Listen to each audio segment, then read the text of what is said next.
For each, they're pretty familiar with each other. They had an inter-squad scrimmage earlier this week. Saints coach Jim Mora knows this is beneficial for everybody involved. This gets the players' attention for practice more so than they would have if we were going against ourselves like we do back in lacrosse. I was pleased with the way that we executed. There seemed to be a minimum of mistakes, and they won some and we won some, which is about the way it's going to be. Expect things to get pretty rough. Pass blocking drills had Ronaldo Turnbull and Steve Wisniewski forgetting about Big Ben. You're going against a different guy. He's not your teammate, and things happen, but you don't worry about it until you're off the field. If they come out and they might be a little physical and try to intimidate the rookies, I think you just got more or less hold your ground. He's from West Virginia, and me being from Penn State, I think I had it out for him from the beginning. But no, we're going to save it for Sunday and look forward to a great game.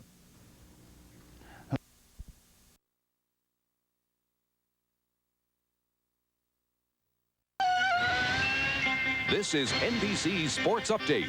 Now, Bob Costas. Hi, everyone, and welcome to a busy day on NBC Sports. Coming up in just a few minutes, the kickoff of preseason football for NBC. It's the American Bowl from London with the New Orleans Saints taking on the Los Angeles Raiders. Dick Enberg and Bill Walsh will have the call of that one. Following the football, it's Sports World with 8 NFL speedsters vying for the title of the league's fastest man. That's right. Plus 10 rounds of boxing as junior welterweights Vinny Pazienza and Greg Haugen meet for the 3rd time. Each has won once. Before we send you to the American Bowl in London, let's tell you about another American Bowl last night in Tokyo. Almost too confusing, isn't it? Well, the NFL has 4 of these international preseason games, and last night, AFC West rivals Denver and Seattle squared off at the Tokyo Dome, where they had a sellout crowd of about... The curiosity has grown into an event that attracts attention from all over Europe, with American fans here adding their own customs. Today, the British show they approve. They've caught the spirit of the tailgate and again turned the Styles on their way to filling famed Wembley Stadium. NFL football is royally welcomed again. My liege lords. Fans at Wembley Stadium, home of the 1948 Olympics and home of many of the greatest sporting events in England's and Europe's history. Hello, everyone. Dick Enberg with Bill Walsh, hardly a scurvy knave, but nevertheless, we progress on as we start the 1990 NFL football year on NBC, and we're proud to present you this preseason game for the 5th consecutive year, and a man who played here 2 years ago with the 49ers. Bill, any carryover feelings as you watch these teams take the field tonight? Well, what impresses you most, Dick, is the fascination that people have with the athlete. Well, Art's doing a great job. His wisdom, his maturity, the players are responding to him. Al Davis has put together what he thinks is a similar formula we've seen over the years. Big, powerful linemen, super fast receivers, then running backs that can really control the game. Quarterbacking, there's the question. Well, Jay Schrader will start tonight. Steve Berline, who is to be in a 50-50 fight with Schrader, has not signed his contract. And another issue will be Marcus Allen. Will he be a Raider? We may see him briefly tonight. The New Orleans Saints. And it has been now 5 years since they've enjoyed a winning year. They were 8-8 last season. The New Orleans Saints 9-7. And it was in the last 3 games of the Saints season that Jim Mora replaced Bobby Hebert at quarterback with John Fourcade. Hebert has not recovered since emotionally. After the season said, as you hear Jerry Markbright through the introductions, and New Orleans gets the call on the toss of the coin. Mora apparently has said goodbye to Hebert, or perhaps the other way around. Hebert has elected to play with someone else if that deal can be made. And Fourcade, one of the exciting stories in sport, will be the Saints quarterback. The Raiders have won the toss as Mark Bright pats the shoulder of Big Howie Long, the all-pro defensive lineman. Morton Anderson, one of the captains of the Saints, indicates he'll kick off left to right. And there is one of the great players in the league. And in fact, when Al Davis showed some interest in Bobby Hebert in a trade, of course, the first name the Saints came up with was Howie Long. Who wouldn't want him? You know, Howie Long, just a year ago, people were wondering whether he still had a football career with that calf injury.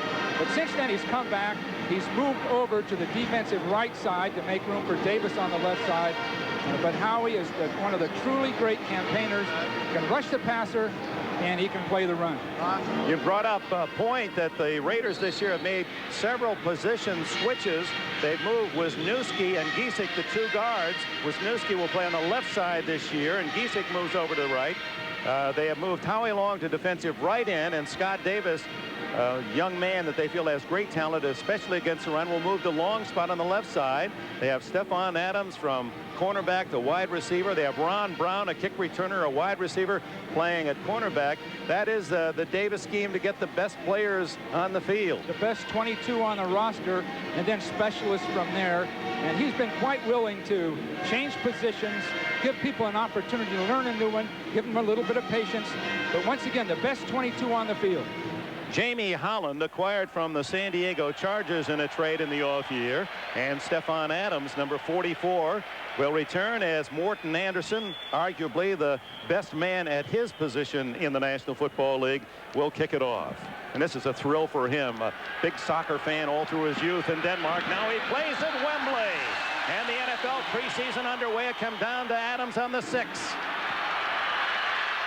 Stephon Adams twisted down at the 22-yard line. Looked like Tracy Simeon in on the tackle. Here come the Raiders. Jay Schrader at quarterback, and here is his offensive set with Rory Graves, Steve Wisniewski, Don Mosbar, Giesik, and Wilkerson on the offensive front.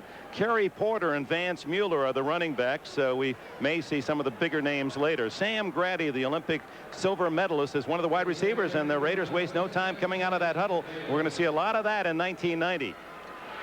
Schrader to Fernandez, and Mervyn Fernandez out of bounds at the 32-yard line, nearly a 10-yard gain.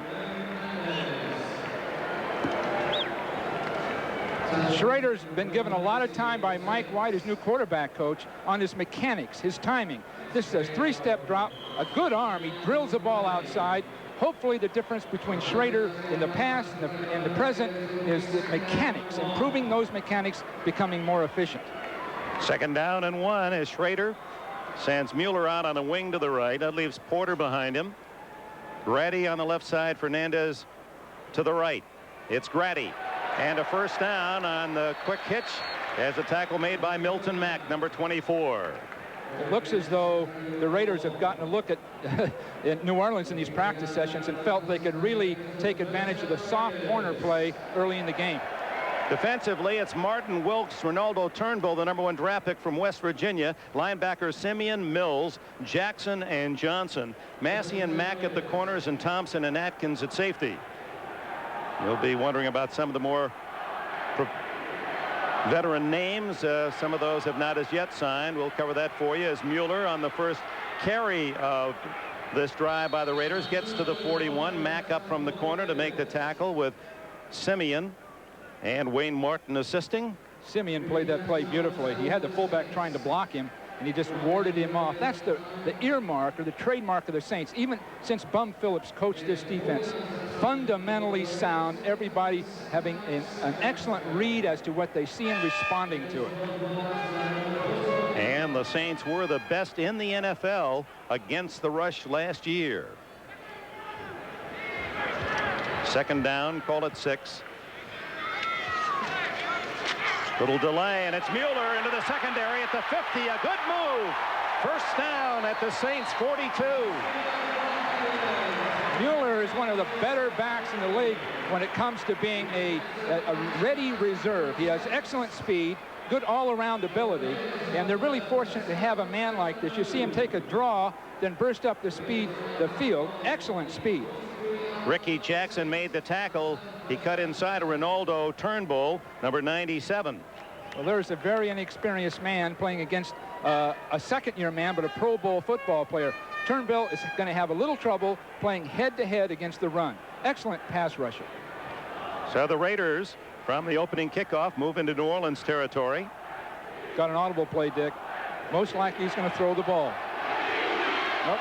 Gives to Kerry Porter, who played at Washington State, and Porter gets only a yard or 2.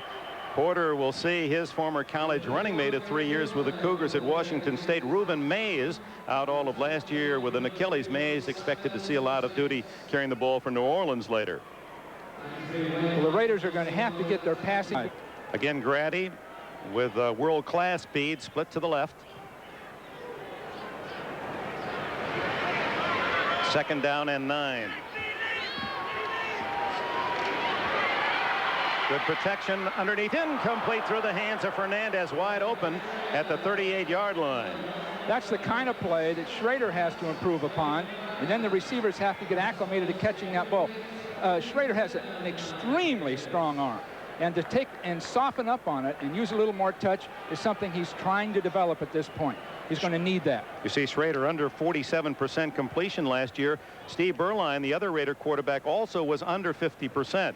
As the Raiders did not complete half of their passes on the 1989 year. Part of that reflective of the down the field, take a chance, go for the bomb. No question about it. Plus that the drilling. They've changed their offense, reverted back to the kinds of things they've done in the past. That's Mueller in motion to give them a triple right, and Porter on a draw, smacked down rudely at the 38, shy of a first down. Good hit made by Vaughn Monroe Johnson, number 53, assisted by 37 Benny Thompson. Benny Thompson is one of those players on that developmental squad from a year ago that New Orleans has taken such advantage of. They got them ready for this season. Of course, that developmental squad is history now, but in the past they've had 6 men they could develop in the offseason, playing minimal salaries, and New Orleans probably more than any other team has taken advantage of it. Out of field goal range, so Jeff Gossett in to punt. Back for the Saints is Bobby Morse at the 10.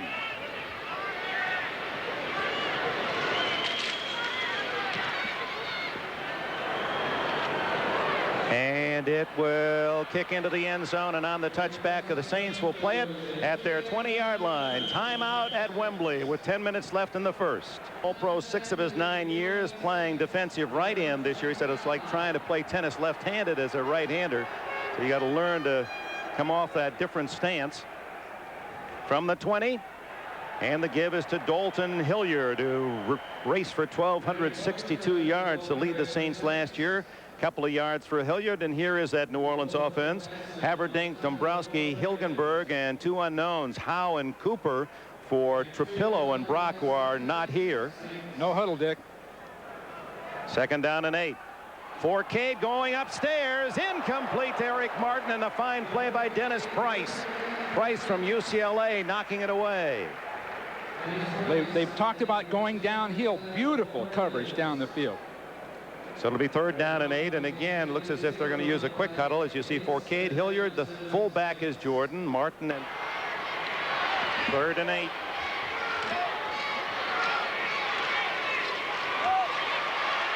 He dumps it off, incomplete. Closest man was Perryman. He was being hawked in the secondary by 43 Elvis Patterson, the former New York Giant and San Diego Charger. Perryman was open, but Forcade had a lot of push on him by all 4 pass rushers. The Raiders have got these big, massive guys who are taking blockers right back to the quarterback, and this, of course, is their philosophy. Even hurry up out of punt formation as Tom Barnhart, the punter, will kick to Stephon Adams back in the sunshine. Looking into the setting western sun is Adams. Barnhart kicking from the shadows here at about 6:30 England time. Dying spiral. Adams lets it bounce, and it's down at about the 43-yard line by the New Orleans Saints, number 54, Alvin Tolles. Timeout in London.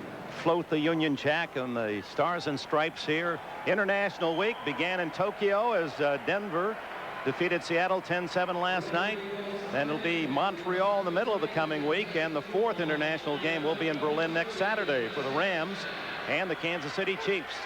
After a 35-yard punt, first down Raiders, second possession at their 42. Mueller. It's about 5 before he's wrapped up by Sam Mills, the 5'9" linebacker from Montclair State, number 51. Well, that time Simeon was knocked down. Porter cut him down quickly, and that allowed the hole for Mueller to open up. That's not going to happen too often because New Orleans was really pursuing inside on that play. So Ronaldo Turnbull, the rookie from West Virginia, the 14th pick. Grew up in the Virgin Islands, didn't play football until he was in high school, and then a West Virginia basketball coach scouting another player at another team saw him just in a Sandlot basketball game, said, this is a good athlete. Keep our eyes on him. They recruited him as a football player, became a star with the Mountaineers. Kerry Porter into Saints territory with a good push and perhaps a first down to the 47 before Simeon and company can make the stop. Well, Turnbull was blocked that time. He's a tall, angular guy with a lot of strength, great potential, but he was in with Steve Wisniewski that time, and Steve caught him and just turned him to the outside. Now, Turnbull's going to have to learn the professional game because you have to anchor that spot, anchor that shoulder against that blocker, and he's moving too much at this point. They've lost two of their top players, New Orleans has, Gathers and Warren in the offseason. We can get back into that. So Turnbull's going to have to do the replacing. Sam Grady in front of loose coverage on the corner from Milton Mack, and he has it at the 41-yard line. Grady won the silver medal in the 100 meters behind Carl Lewis, 84 Los Angeles. Well, Grady's got that super speed. He bursts up the field, and it's well timed. That's what I'm sure Al Davis watching this game is impressed with. Schrader has timed those quick hooking patterns very, very well thus far. I think you can expect the Raiders to go downfield very soon and try to get by people. Second down and 3. Porter and Mueller stacked in an eye behind Schrader.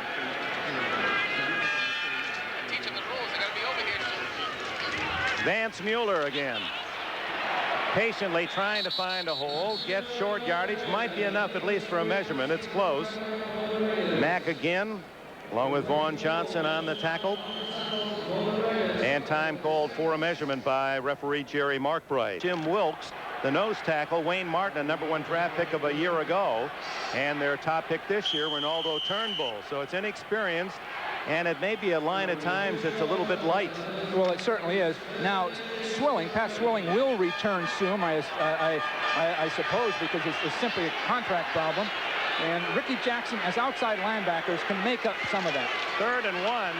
Mueller over the top, looks as if he has the first down at the 36-yard line. That's where the Saints were so tough the last several years. Short yardage, stuffing that run. Well, those big linemen, Warren in particular, has been most likely the most important defensive lineman they've had, and they lost him. Kerry Porter comes up holding his wrist, and Napoleon McCallum will replace him. This is a short yardage situation. Porter leading over the top of Mueller, diving right in behind him. Excellent blocking on the right side with Wilkerson especially driving his man off the line. Mosbar, excellent job inside. The Saints aren't used to this.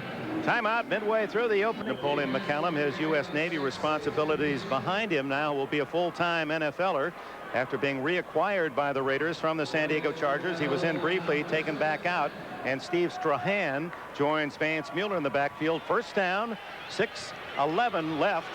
Opening quarter, no score. Schrader goes for 6 to Fernandez. Broken up at the last moment by Robert Massey.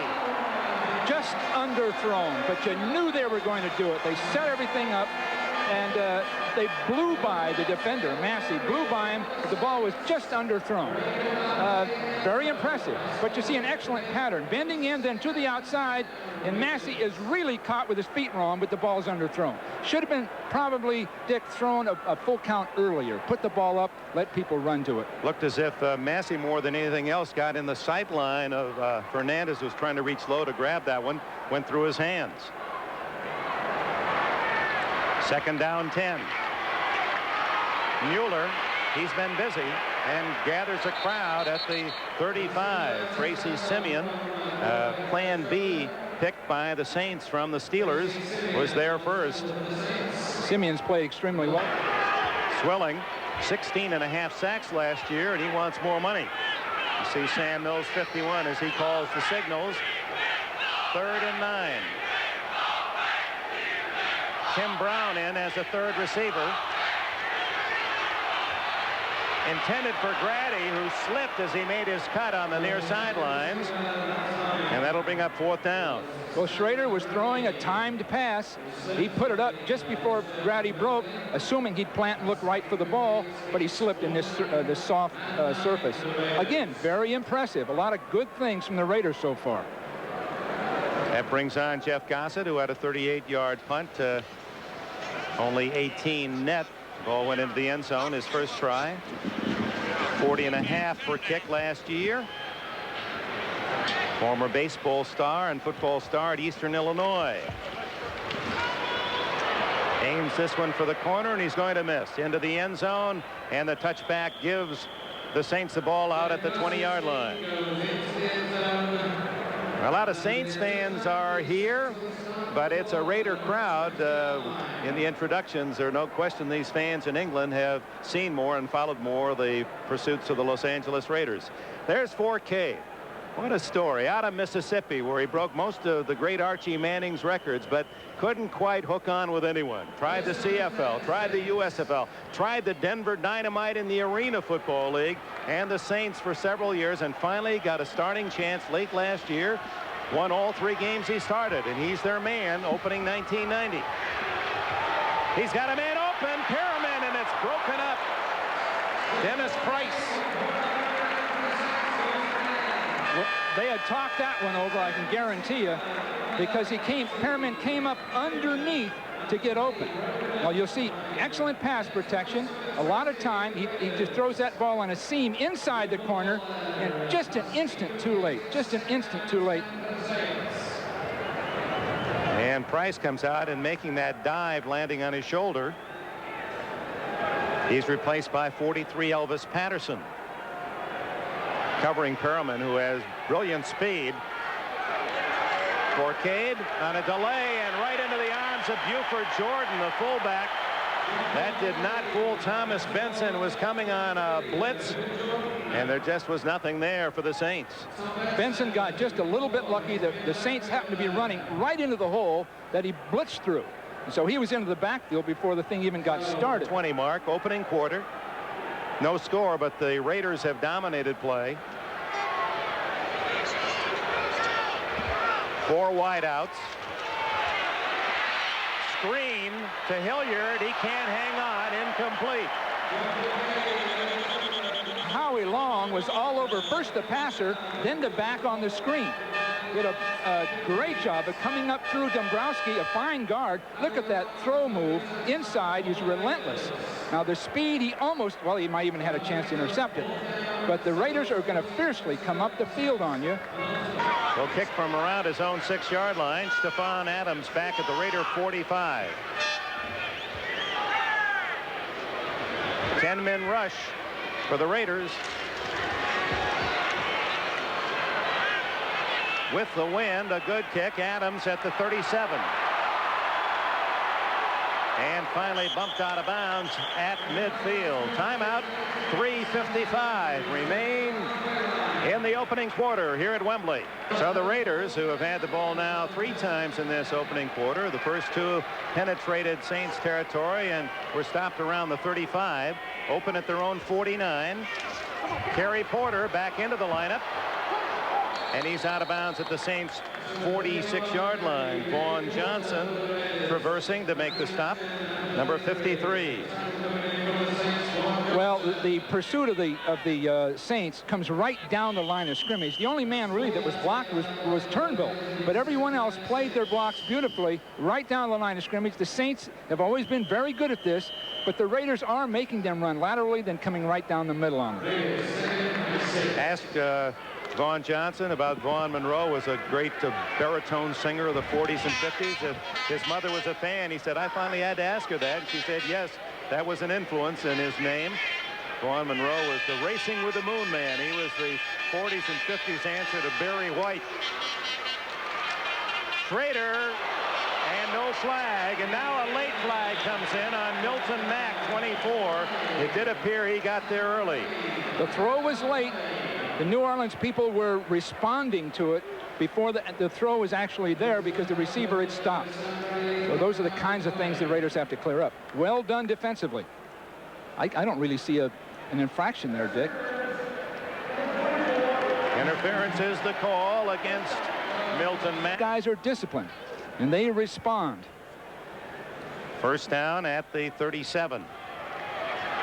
Schrader incomplete to his tight end Mike Dial, who blossomed last year as the #1 man at that position. There's Sam Mills, number 51, only 5'9" plus.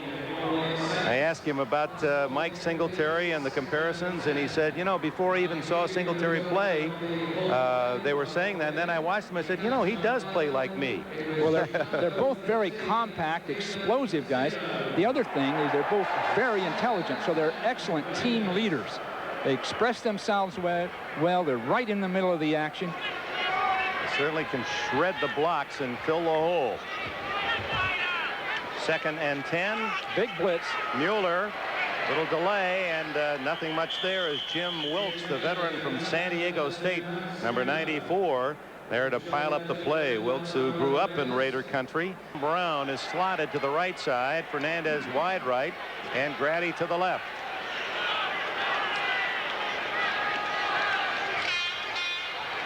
Schrader down the field, and it's intercepted.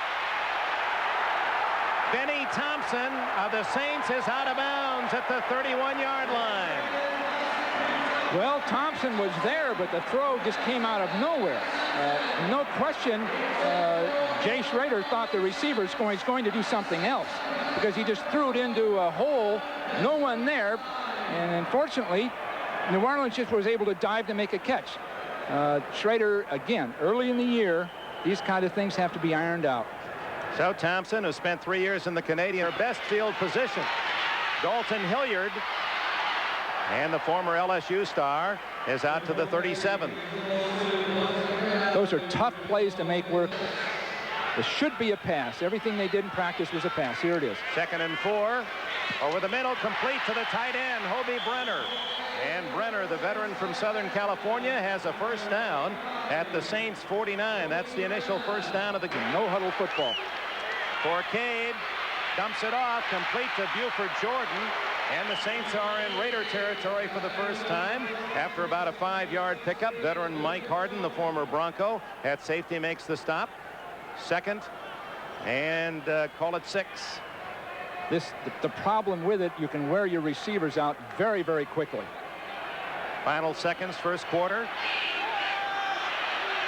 Forcade guns it incomplete and almost intercepted by Eddie Anderson. Intended for Brett Perriman. Perriman just lost the ball. It hit into his hands and just scooted right up in the air. He obviously should have made the catch. He's playing against a zone defense. Big hole in it, and the ball just comes right through the hands. Now, Perriman's had a great camp. They expect him to be a premier receiver. Lonzel Hill, the starter last year, based on the camp. 4 wideouts, 3rd and a long 5. And a handoff to Hilliard. Well read by the Raider defense. They stack him up after a yard gain as Lionel Washington came roaring up from the secondary to make the first hit. Those are the kind of tackles a coach relates to all the rest of the players. Right down the middle, head up, grasping with both arms, clean. Ball carrier has no chance. The punting team comes on, the final seconds of the first quarter, and there it is, the end of the quarter here in London, England. The Saints and the Raiders, no score. Art Shell, the youngest head coach in the league at 43. And of course his boss Al Davis not here in London. He flew back to Canton, Ohio for the induction of Ted Hendricks, another ex-Raider. 8th time that Al Davis has presented one of his players and introduced him to that tremendous honor. Well, I think he made a great choice in Art Shell. Art's wisdom and his serenity, and yet he's tough. You talk to him, he's decisive, he knows his squad, real strength in personnel, and they have an excellent staff to handle the actual skill coaching. But Art is ideal for the Raider formula. He made no doubt about it. He says, I'm going to be the boss. I listened too much last year to assistants, and I leaned toward their wishes. He said, I'm making the decisions this year. Barnhart. Beautiful spiral. Adams lets it go. And it kicks into the end zone for the touchback. So the Raiders start from the 20-yard line. A reminder. And Hacienda and Hagen. That's the rubber match. They've each beaten each other in their 2 previous bouts. Mueller tripped up after a yard gain. Michael Simmons, 96 at defensive end from Mississippi State with a tackle. The Saints are coming in behind the Raider plays. The Raiders start, say, to their left. The back side of it, people are getting right down the line to take it away. Now, if they have a reverse in their game plan, they could call it any time. I think they could get something out of it. Grady, and now it's Jamie Holland, the other wide receiver. Schrader still in at quarterback with Mueller and Porter. It's Mueller again. Tripped up for a loss inside the 20-yard line as Robert Massey from North Carolina Central, the left corner, submarine. Massey did a great job. One of the traits of the Saints is to bring both corners up close, let the safeties rotate deep, and those corners are right in the middle of the running game. Massey was there at the line of scrimmage or across it by the time the ball carrier got there. 3rd and a long 10. Early in the second quarter, Dick Enberg and Bill Walsh, the American Bowl #5 here at Wembley Stadium in London, near 7 o'clock England time. Schrader to Fernandez, incomplete and broken up by Massey. So quite a series for Robert Massey in his second year with the Saints. Not only a good play forcing the run, but a fine defense here of the pass.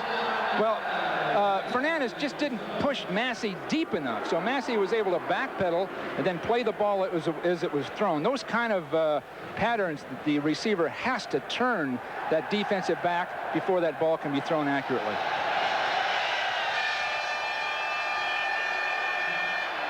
Jeff Gossett with Robert Morse back at the 40-yard line of New Orleans.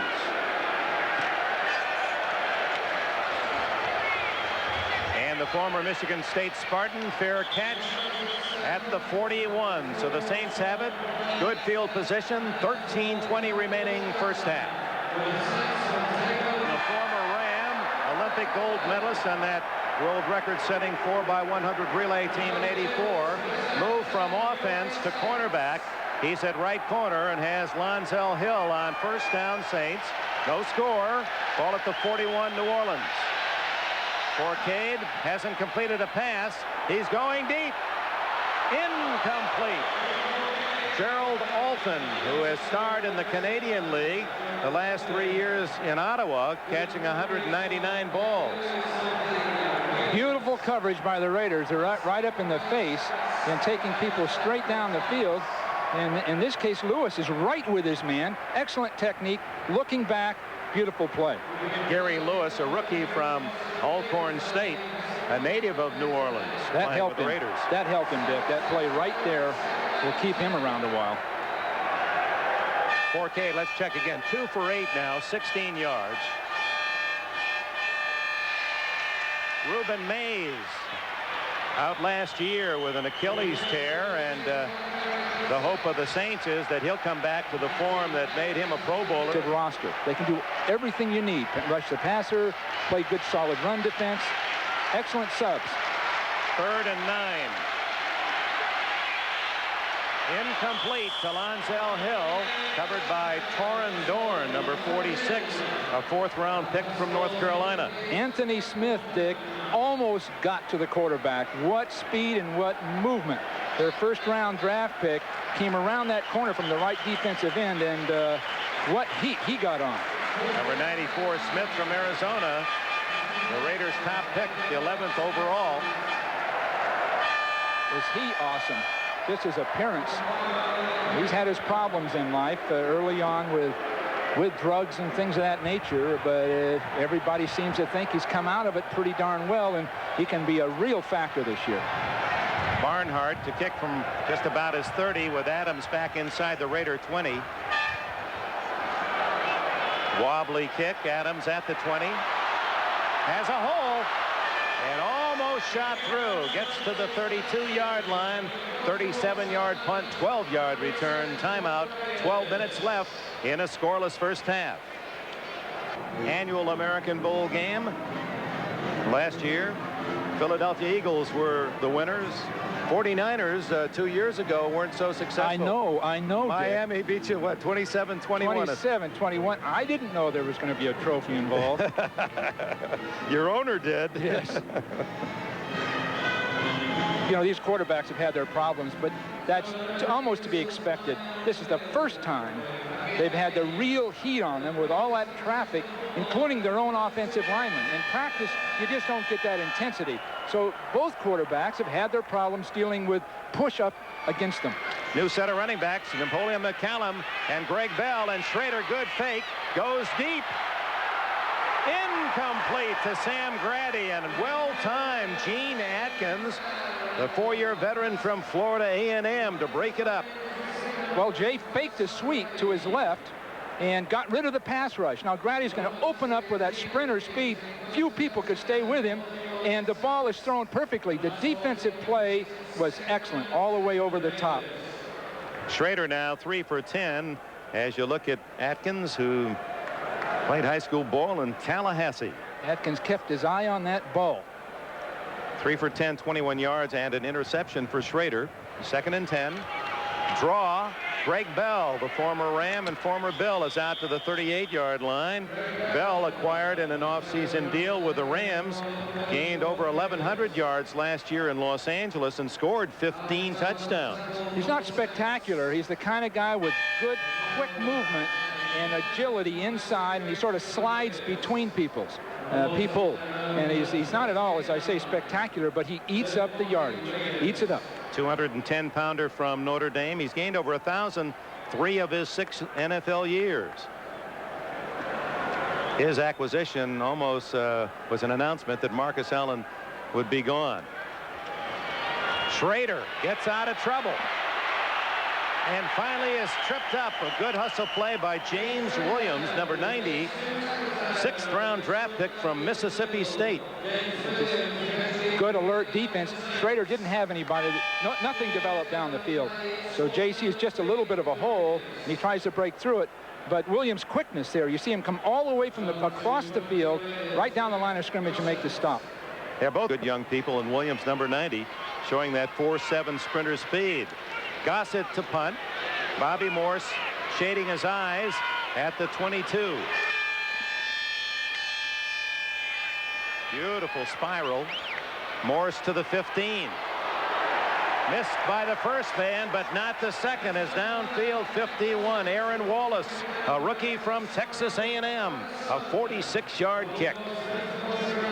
Offensively for the Saints displayed there, 3 and out, except for 1 first down on their 3rd possession, and they start from the 16-yard line. Forquet down the middle, complete at the 30-yard line to Brett Perriman. A tough catch with Eddie Anderson applying the wallop after 13 yards. Well, they'd like to, I think, go without a huddle, and you'll see some of that as this game progresses. How about in the league? Do you really feel that's going to be a positive trend? Well, they're constricting time each year. They want to shorten the games. Above and beyond that, you can keep a defense on the field, and you can almost predict what the defense will do without a huddle. The problem with it is your offensive players can wear down as you go through that process. That's Ironhead Hayward in motion, and the give is to Reuben Mays. And Mays across the 30 for a couple. Ricky Hundley, the veteran linebacker from Arizona, made the tackle. 2 former Pac-10 players in that collision. Mays at Washington State and the ex-Wildcat from Arizona, Hundley. Jim Mora feels they have 5 backs, maybe 6, that are NFL quality, and they may keep 5 backs, which would reduce the tight end position or the wide receiver position as to the roster size. Screen to Reuben Mays, and it gets about 3 to the 35. Now here's a new rule change. They stop the clock on the out-of-bounds play, but as soon as they spot the ball, they will wind the clock, and that is one of the measures, new rules this year. With the endeavor to speed up the game, they're trying to play a game in 3 hours rather than 3.5, as too many games were last year. Yeah, now the clock is running. In the past, it would be stopped until the ball was snapped. And that should take 4, 5, even up to 7 minutes off a ball game. Greg Hayward from Pittsburgh, the only man in the backfield, as Forcade on third down has a man open, the tight end, and it's a first down to Charles Arbuckle, the rookie from UCLA, as he gets it to the 49 of the Raiders. They'll respot it back at the 49 New Orleans. Excellent concentration, Dick. Excellent. He reached out, saw that ball coming, and got it in the air early. As he crosses the field, you'll see him right at the bottom of the screen, concentrating, catching it out in front of it, and not allowing it to get to his pads, where if somebody hit him, it would bounce off the pads. Arbuckle, 238 pounds, was a fifth-round pick. This is the best effort by the New Orleans offense. A couple of first downs, and here's Mays staying on his feet. Turned a 1-yard, 2-yard loss into a yard gain. Mike Harden was in the, again, no huddle. 2nd and 9. Good protection. Down the middle. Incomplete. And taking a hit was Gerald Alphen, the intended target. Wide receiver from Kansas State. Alphen took his eye off that ball. I don't blame him, because he was running right into weak safety territory. You see him push up the field, start out. Now that safety is somewhere, and there he shows, right up, right inside. And that safety, Eddie Anderson's one of the big hitters in the game. Those are tough passes unless they're perfectly timed. 3rd and 9. Eric Martin and Brett Pearman come in, 4 wideouts. Hayward, the 270-pound fullback, with Forcade in the shotgun. Forcade, and it's caught, and a fine catch by Alphen, juggling, fighting off Mike Harden, and it's close. It is a first down for the Saints. This is what Forcade has given the Saints. 39 of the Raiders, best penetration of the Saints. 7 minutes left in the half, no score. Forcade, incomplete to John Tice, his tight end, who was open, didn't quite feather that one enough. No, he didn't. This is a tough, frustrating Joe Montana, believe me. Wide open out of the backfield, Reuben Mays, and he has close to a first down at the 29-yard line. Forcade's problem will be that he's barely 6 feet tall, and you get these big, massive pass rushers on him, and he'll have trouble throwing over the top. There was a blown coverage by the Raiders. Somebody should have been out there. First down yardage with 7:05 remaining, and they wind the clock again, although they're getting the delayed response from the timekeeper here at Wembley. Now it's running. And Forcade will use a timeout. Didn't like the defense for the play called. So with 6 minutes and 55 seconds remaining in the opening half, the Saints called time, and New Orleans didn't want to use that one. They have some momentum as they've driven deepest of all in this first half. Rushers. Still no score. Just under 7 minutes left in the half. First down Saints. Reuben Mays breaks one tackle, but plenty of support from the Raiders, and there's 94 Anthony Smith. Finally gets him to the ground. Smith, 265 pounds, rookie from Arizona, played 3 years at Alabama. He is a real athlete, and he's going to have to learn, I think, to temper himself playing the NFL, because it's going to be a long season. He's going to have to sustain his efforts, and some people in the NFL thought that would be his problem, to sort of sustain himself and concentrate. 2nd and 10. Forcade to throw. He's going to scramble and then dumps it off to Hayward, and the big fullback wrestled down at the 22 by Joe Cormier.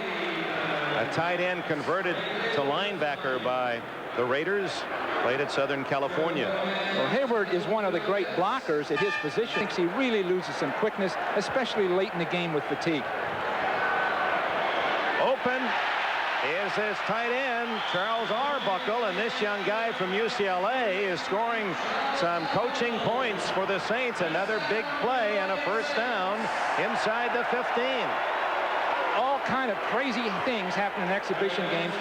Young players blow coverages. They make mistakes. And here's the case, no one near Arbuckle. And it looked as though the linebacker to his side, I didn't quite get the number, jumped on a receiver in front of him and didn't handle a potential pass behind him. And veteran Jerry Robinson, 57, finally made the stop. So the Saints with the best drive of this game. 5 minutes remaining in the half, and Forcade has a first down at the Raider 12. Reuben Mays outside. Chopped down at the 10 by Gary Lewis, the young cornerback from Alcorn State. Lewis played well, and another guy, Bill Pickell, came down that line of scrimmage. Again, I talk about Wise and Pickell of the Raiders because these two guys can come in and replace. Down in 7. Forcade. Nobody there, so he hangs on and finally tripped up as he gets inside the 5, out of bounds at the 3-yard line. I'll tell you who Forcade reminds me of, Dick, is Virgil Carter, who we coached many, many years ago, but that scrambling type quarterback who can make spontaneous plays, and he's always a threat. Not to do big things, but just keep the... Arbuckle and Scales, 2 tight ends, bookend the line. Hayward, the only running back. And it is Ironhead. Hit right at the line of scrimmage by Mike Wise, and 4 other Raiders push Hayward back to the 6-yard line. No chance. The New Orleans offensive line was overwhelmed by the Raider defensive line. They spot the ball right at the 3. No gain. And they're not going to go for the field goal. Reuben Mays, at least for the moment, comes into the backfield for New Orleans. They're going to measure, and there's Mike Wise from University of California, Davis, a 205-pound freshman in college, and he has grown to be a tough 270. The way you talk about him, if you were coaching, he'd be the kind of guy when they start making cuts and possible trades, wouldn't be a bad acquisition. No, I think if anyone could acquire either Pickell or Wise from the Raiders, they could get a potential starter. So Jim Mora will not go for an obvious easy field goal after 80 yards. On 4th and less than a yard, he wants more. It's Reuben Mays on a sweep behind Hayward. Touchdown.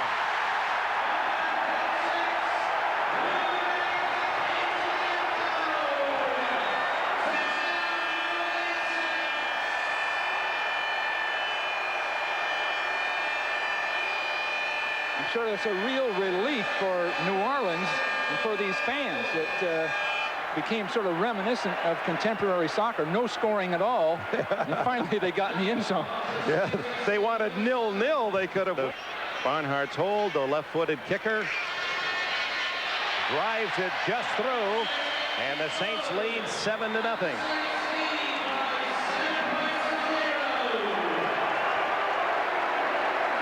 You know, Morton Anderson is really the difference in the Saints' success. They have done well since Jim Mora arrived, but his kicking, I'm sure, have won them 2 or 3 games a year. He's clearly the best placement kicker in the league today, and most consistent. People have talked. Holland and Stephon Adams deep as Anderson spins it high and short. Holland at the 10. And he gets only 10 yards on the return as he's smothered at the 20-yard line. Arbuckle in on that tackle along with Ernest Spears, former Southern California deep back. There's Jay Schrader. I'm sure he would like a play. Bo don't know London. Well, the Royal family is still in Kansas City. Royalty decided since Bo isn't here that they wouldn't be a presence. Well, the Raiders have a dilemma with Bo and Marcus. I guess they're resolving it now. They're 2 great football players. 2:46 left in the half as Schrader goes to work from his own 20. Complete. The tight end, Ethan Horton, a former #1 pick as a running back by Kansas City out of North Carolina. Another project for the Raiders. They've made him a solid backup tight end. 18 yards. This is a crucial year for Horton because he would be history unless he really came along. But in speaking with Al Locasal of the Raiders, they feel he's really adapted to that position, and he'll be a good change of pace for Dial, who was one of the better tight ends in football. I'm sure Schrader is relieved with that completion. Of course, the Raider tradition has been big play men at that tight end position. And there is the 2-minute timeout. 2 minutes, no play, and we'll break for a commercial. Word 2 to go. 7-0 New Orleans. Dick, I had no idea there was a trophy. A lot of other people knew, I think, including Don Shula. And he got it. We substituted. He didn't. He took it home. And on your way home, your owner, Eddie DeBartolo, said, well, you know, that would have been a nice trophy to take back with us. Well, it would have been good, but thank God we got the big Super Bowl trophy that year, or I'd still be worried about that one. What was his line? You better start winning? One of his entourage said, you'd better start winning. First preseason game and the pressure on. All right. Less than 2 minutes to go. First down. Raiders at their own 38-yard line. 7-0 New Orleans. One significant Greg Bell and Napoleon McCallum behind Jay Schrader. Fake to Bell. And the throw complete. Jamie Holland at the 49 of New Orleans. Now that will stop the clock. Now the rule reads you'll wind the clock except the last 2 minutes of the first half and the last 5 minutes of the game. So a team trying to catch up and use the clock can use the out-of-bounds play in the final 2 minutes of the first half, final 5 of the game. Right, they can protect that part of the game, which has become so important. Other new rules this year, halftime has been reduced by 3 minutes, 15 to 12. And the 30-second clock down to 25, a la the collegiate play. That all points to more plays called at the line of scrimmage without a huddle throughout the year. First down, Schrader. Goes deep. Grady. And even his speed couldn't catch up with that one. Milton Mack trying to stay with him. Well, Schrader can throw deep, and that's the most exciting play in football. Grady with world-class, obviously, speed. An Olympic silver medal winner and a gold medal winner in a relay. Those combinations with Willie Galt, Grady, Brown, Fernandez, the Raiders have got real weapons there. Well, that's sounds like a track and field report. Ron Brown and Grady, Olympic gold medal wins in '84, and Willie Galt in '83, a world champion gold medalist. Helsinki in the 4x100. 2nd and 10, offside, as McCallum gets the call and is dragged down by James Williams, that young linebacker. McCallum's an interesting case, a great player at Navy. Obviously very bright, articulate, and capable, but he's sort of an in-between athlete. He's long and rangy, long strider, and they're tough to find a spot for. Because the inside running game isn't their strength, because they don't have the quick agility in lateral movement. The right time, but they have become very sophisticated in their knowledge of this game here in England. Greg Bell to the 40.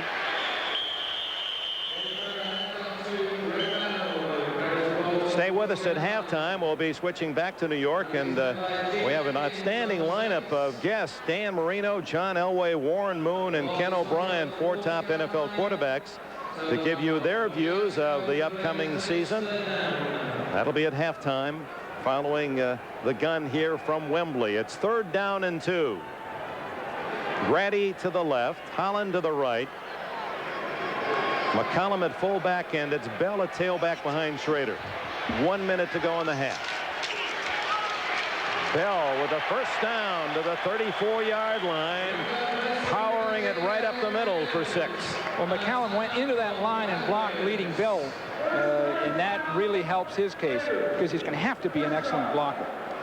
And Bell, the quick strides, he makes yards and you just don't even see them coming. He just got quick agility. And Tim Brown is in. He's slotted left.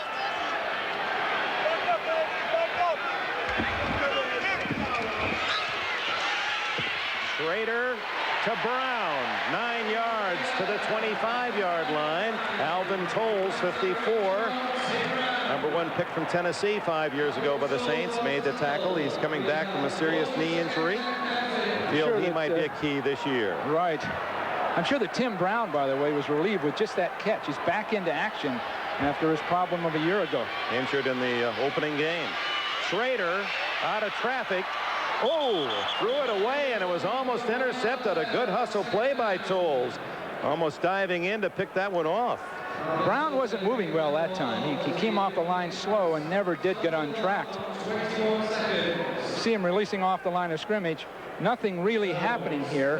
He looks like he's laboring a little bit. They've been working real hard, and he comes around a little bit late, too. But Schrader should have run the ball. He moved outside. When you're this close to the goal line, you go for it, even if you have to call another timeout. Schrader had running room that time. 3rd and 1, 21 seconds left. 2 timeouts remaining for the Raiders.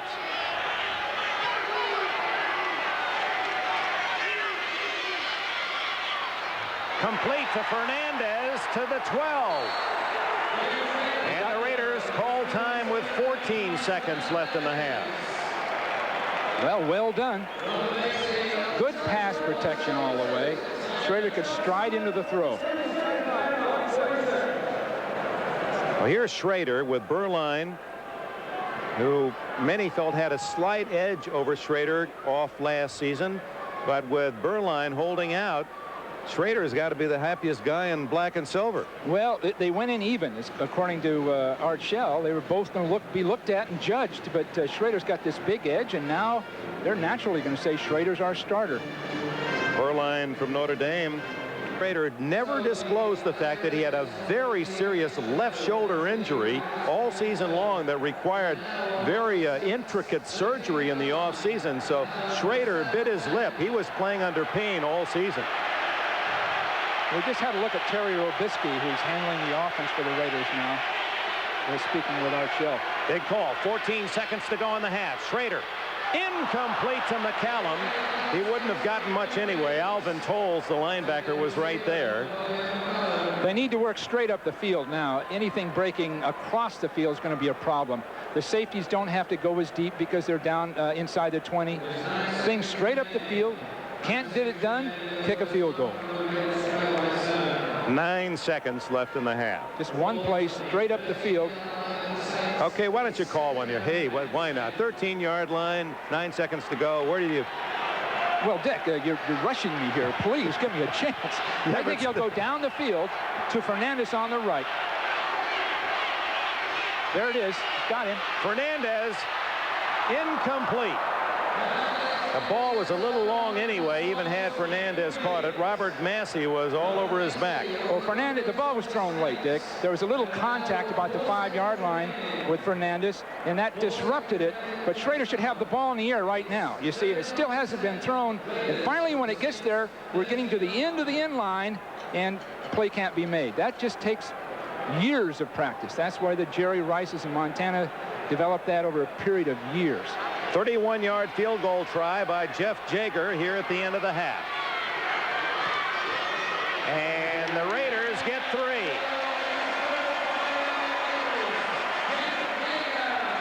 So the first half complete here at Wembley Stadium. The New Orleans Saints 7. The Los Angeles Raiders 3. And now from London, England, let's go to New York, New York, and Bob Costas. Drive of the game. They had gained only 20 yards the entire half and went over 80 yards in their touchdown drive. The one turnover was on a possible drive for a score, the interception of Schrader. 7-3 as the Raiders will kick it off. Jager with Bobby Morris, the middleman, deep for the Saints. Well, a lot of younger players have got butterflies right now because they know they'll be playing for the first time, and this is when they'll have a shot this second half. So they're standing there knowing they will get their chance.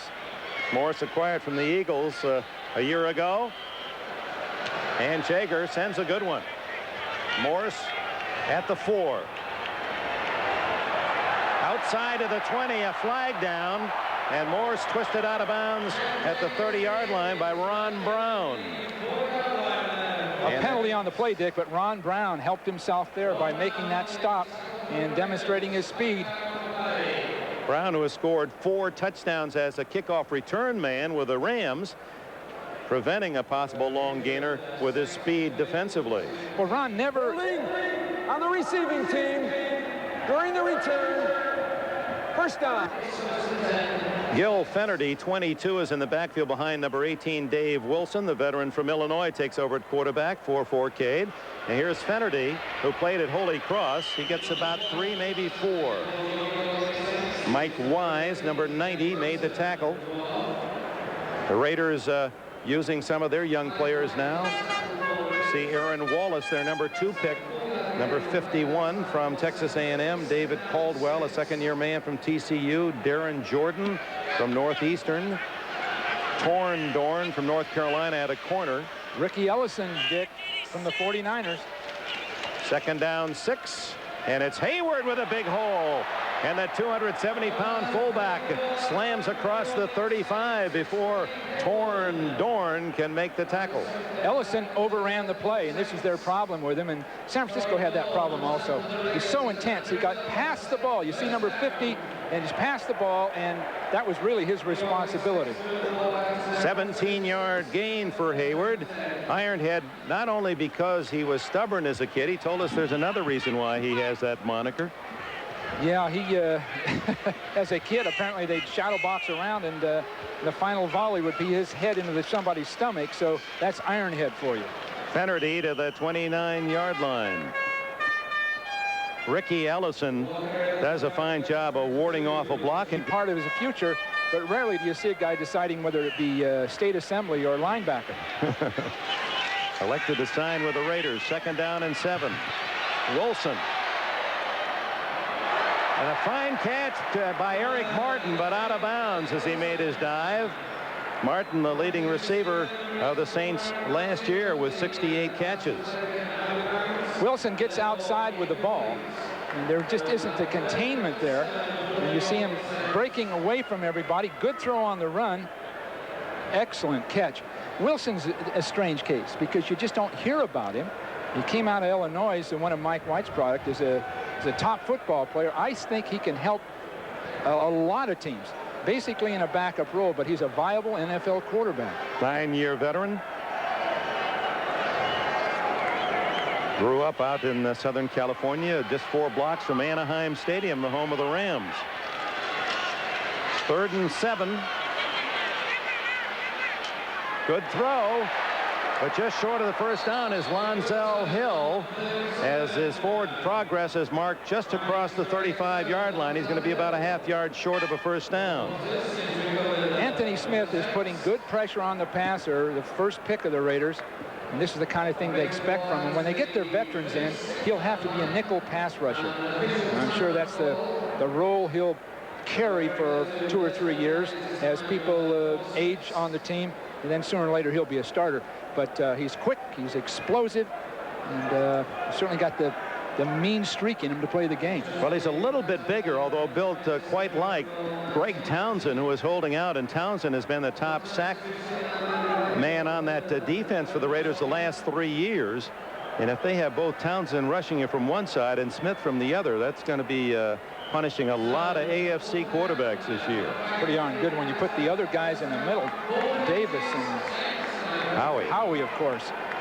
4th and inches, so Barnhart will punt it. Oh, bad snap and a good field by Barnhart. Stephon Adams lets it bounce.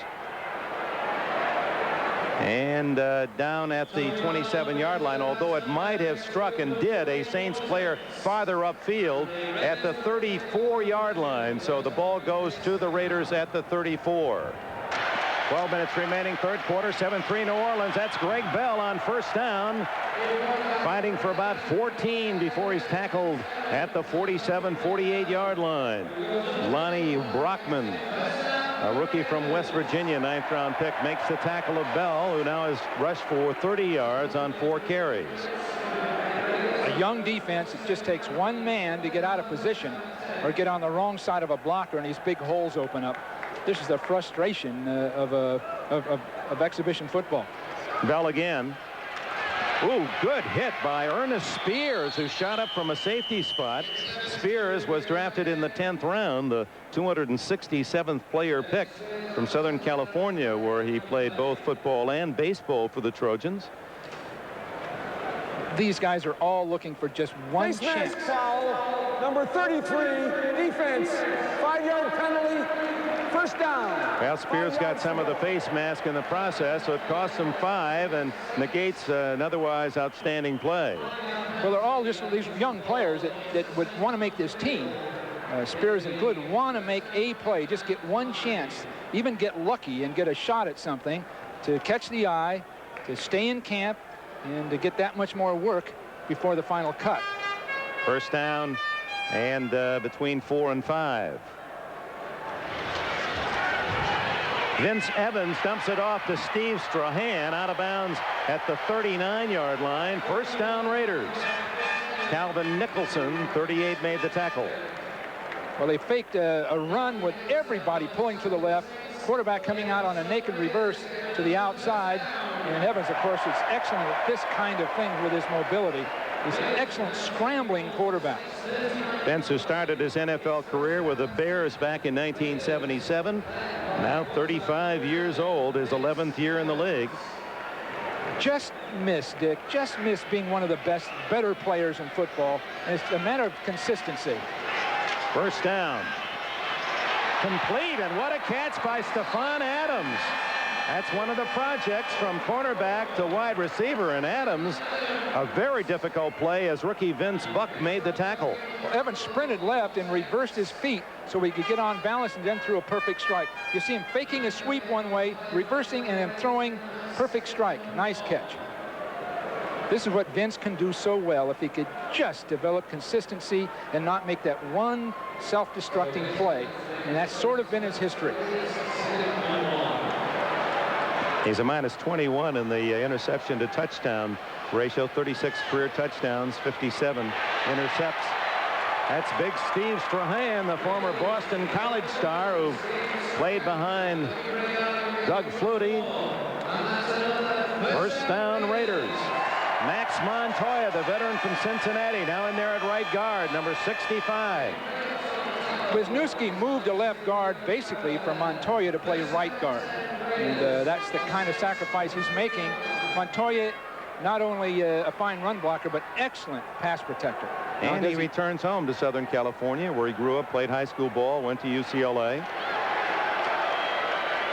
Evans on first down. Complete. Adams has another, a juggling catch at the 11. Jamie Holland wide open down in the end zone, and Vince Evans just didn't have a chance to see him. But this again are the mistakes made by the secondary. We won't be able to see it. Jamie was wide open, but again, Vince is mobile and with all that experience finds people open. Oh, I think he sees it now. Now he knows.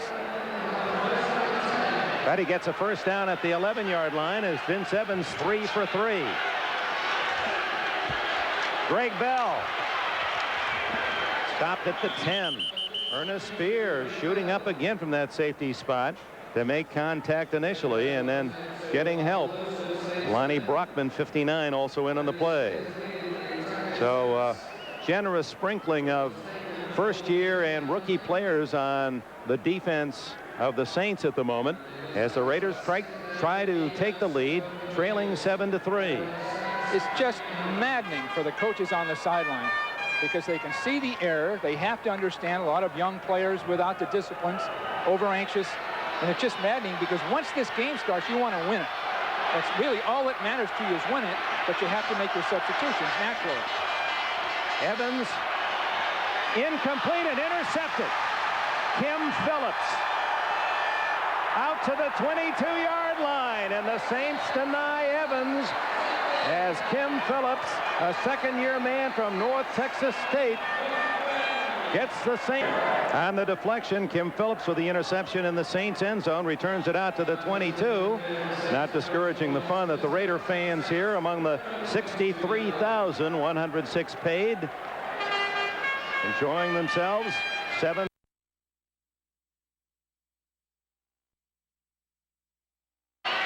in trouble, and down he goes at the 15-yard line. Mike Wise, number 90, beating his man, and David Caldwell, 74, there to support the first sack of the game.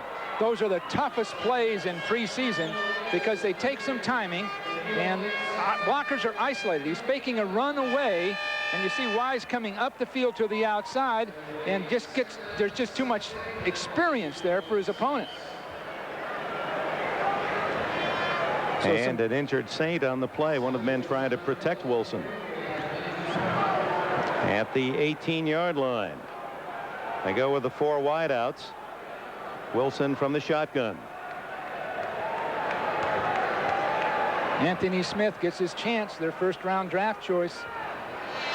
Lined up on the left side. Wilson has a man open. It's Perriman. He's got speed and out of bounds at the 45-yard line. A big play on 3rd and 14 of 27 yards. Perriman had a great camp. They're counting. Field, 45-yard line. Wilson.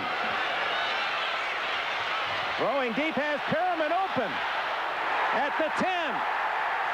Out of bounds at the 2-yard line.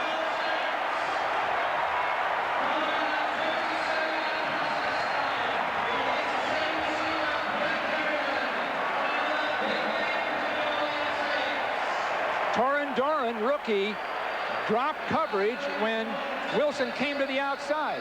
I hope we can get a look at it. Wilson's outside, and the coverage was dropped here.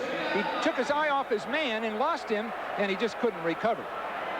Those are the kinds of things you point out to everybody in the defensive backfield, but especially a young player. I remember Tim Rickier with the 49ers had that desperate problem with that when he first came to us, because he would see the quarterback move and lose track of his receiver. 80 yards on 2 catches by Perriman. Here comes Fenerty for the touchdown. Gil Fenerty of Holy Cross, and it's 13-3 New Orleans.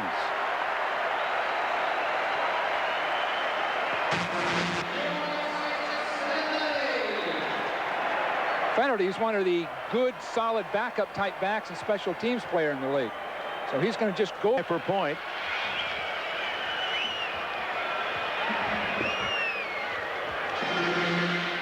And it's New Orleans really turning things around in this 3rd period. The end zone interception by Kim Phillips denying the Raiders, and then Wilson to Perriman getting 80 yards on 2 throws, and then Fenerty running it in for the... New Orleans kicked a 27-yard field goal. They've reached the end of the 3rd quarter.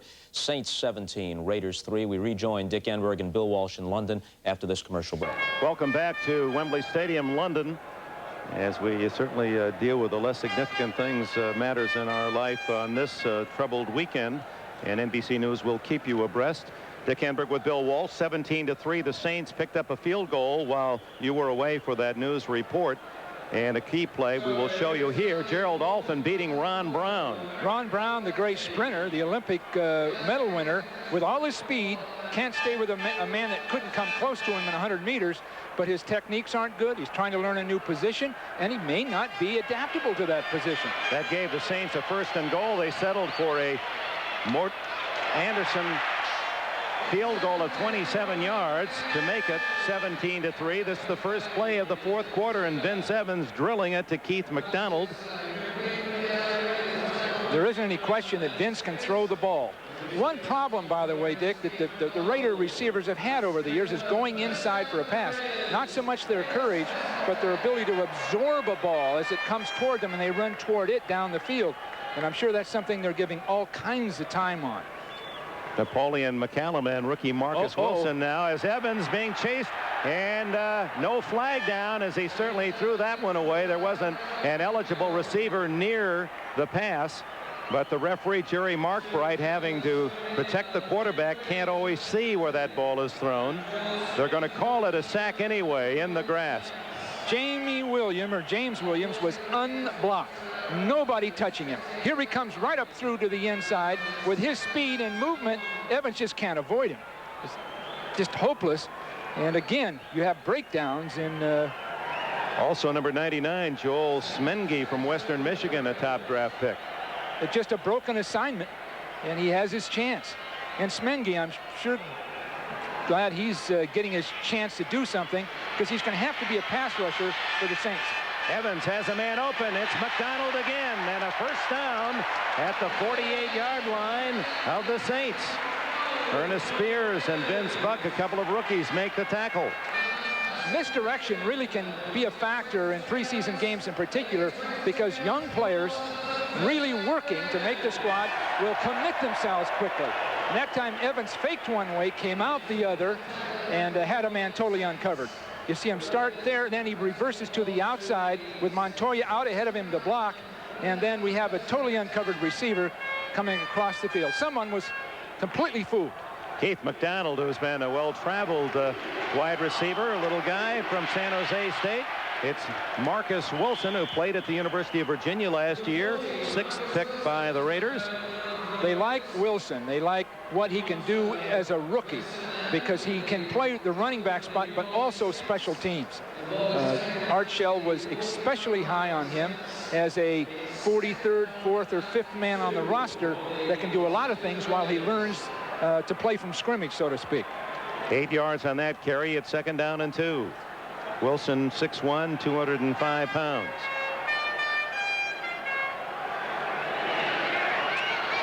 Still have not seen Marcus Allen. Evans gets by Smengi, then Smengi slows him down. Oh, they called it, Dick. Well, he had a hold of him, but certainly not in control, did Smengi. But Jerry Markbright whistles it dead back at the 48-yard line. I'm not sure of that call because Evans was well outside the pocket. And at that point, they talk about him being a runner. You see him come outside of Smengi, who's cut down. And Evans then, with no one to throw to, Smengi finally gets up and just takes a part of Evans on the jersey. Real close call, especially with the quarterback to the outside. But the attitude of that rule is if there's any doubt, blow the whistle, save the quarterback. 3rd and 11 now. 12 minutes to go in the game. Evans looking for something big. Oh, McDonald had it for a moment, but a good hit by Gene Atkins. The starting safety jarred it free. These are what we call drift plays. The quarterback drops back, tries to pull the rushers toward him, then rolls well to the outside with a guard ahead of him. Evans is obviously very suited for that because of the scrambling style. He gets out there with a lot of time, but the receivers have trouble getting open because he's on one side of the field and they're way over on the other side. Now the punting team in for the Raiders, who are about to run out of time. They're down by 2 scores, 17-3. Vince Buck, who returned a lot of big punts at Central State of Ohio, averaged 18 yards a punt return. Gossett's kick down the sidelines, well placed. It'll be blown dead at the 7-yard line. The Saints will take over there, enjoying a 17-3 advantage. In the spirit of the over 40 successes of Nolan Ryan and George Foreman and Hale Irwin, Lyle Alzado trying to make a comeback at 41 with the Raiders after being out of play for 5 years. Here's Hayward, the big fullback for the Saints, out to the 10-yard line. Alzado had arthroscopic surgery a couple of weeks ago in camp, made the trip anyway, so obviously not in uniform today. At 41 with that long layoff, even though he appears to be in great shape, can he make it? No, I don't think he can, because the problem, Dick, is that the minor injuries start cropping up with the older player. That's basically how you find out when you should retire. And they're just minor things. You feel good at times. You're just as strong. You have just as much interest in the game. But the minor injuries keep you out of practice and out of the games themselves. Hayward stopped for no gain on that play. Good read by the defense, Aaron Wallace. But Alzado feels that with his spirit, I mean, there was no tougher defender, and Howie Long loved him. He learned under Alzado that he could give this team that kind of Raider charge emotionally. You have to be on the field to do it, Dick. There just isn't anybody in the locker room or on the bench that can really fulfill that mission. If you want to inspire your teammates, if you want to motivate them, you have to be on the field performing yourself. Then the next level is an assistant coach. So if Lyle wanted to do that kind of thing, he'd have to really be part of a coaching staff rather than a substitute player. Jason Garrett, the new quarterback, unable to hit on his first throw. Looking for McGee on the far sidelines. Jason Garrett from Princeton was a developmental player last year. And there's some developmental fans here at Wembley tonight. You know, Jason, it looked very good for him starting this game. But now Wilson's played just well enough that Jason Garrett's going to have to demonstrate something this week and possibly next. But he's going to have to overcome someone like Wilson. Kevin Brown will punt. He's from West Texas State. Doesn't figure to beat out Barnhart, but he's gotten a chance, and they block it. It's Elvis Patterson, touchdown.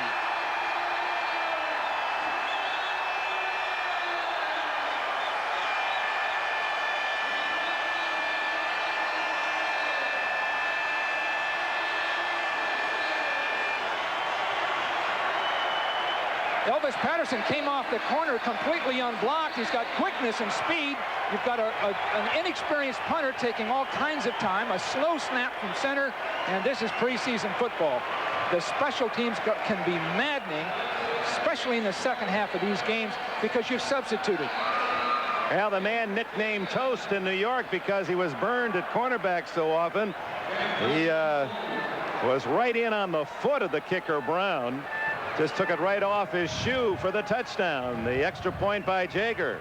And the Raiders are right back in it, 17-10.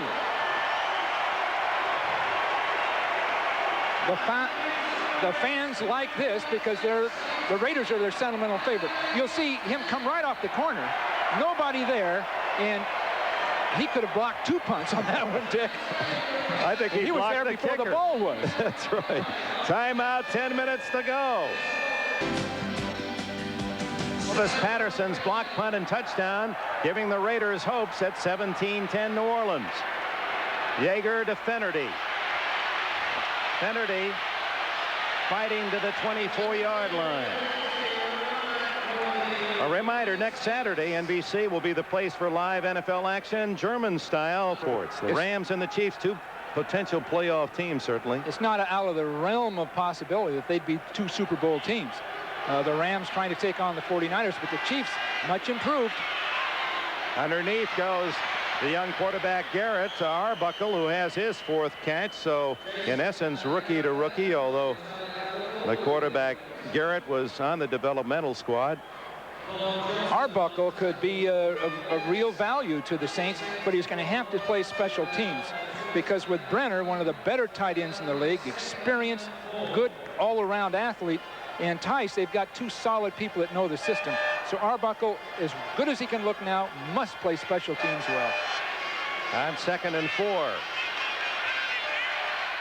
A little flip to Hayward, and the fullback has a first down at the 38-yard line.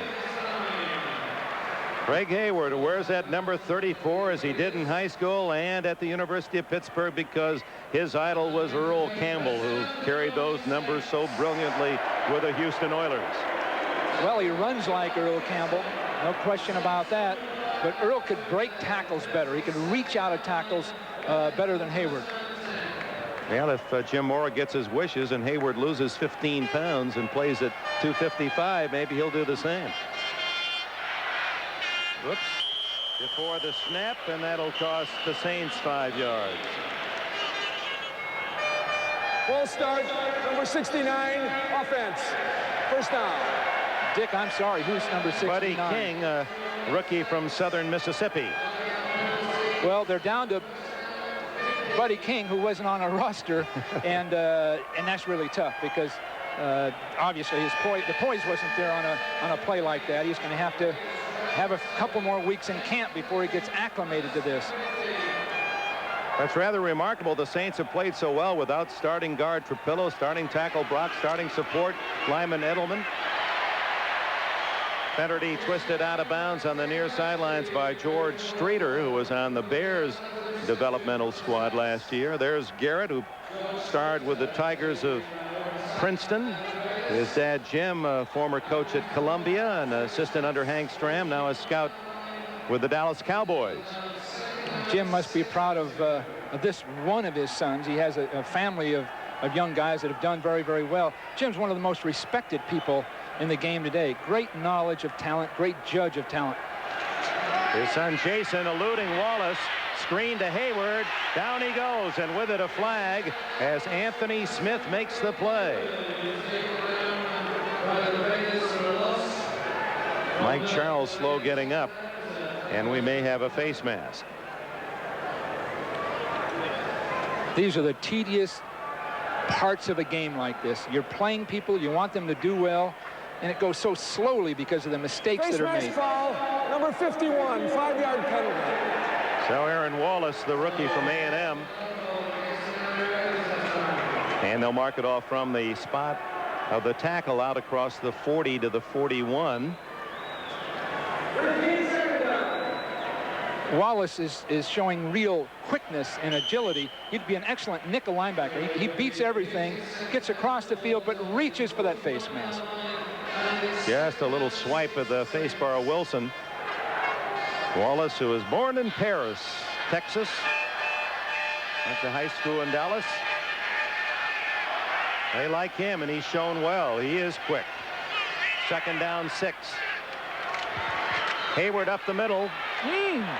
And he bulls his way close to a 1st down at the 48. Some real power there. He got his pads under everybody and just pushed the pile back. What do you tackle when you see him coming? Oh, gee, you have to be at the ankles, don't you? That's the one where you act like you were confused and look the other way as he goes by. You fall down, kind of waving your arms. You slip. Just, darn it, I just slipped. It is a 1st down at the 48-yard line. Less than 7 minutes to go, and Art Shell's team back in it on the block punt, 17-10. Garrett, dragged down by Wallace. Yes, sir. This young linebacker is going to be noticed on the films. He's too quick for the New Orleans people trying to block him at this point in the game. 6'3" and 240.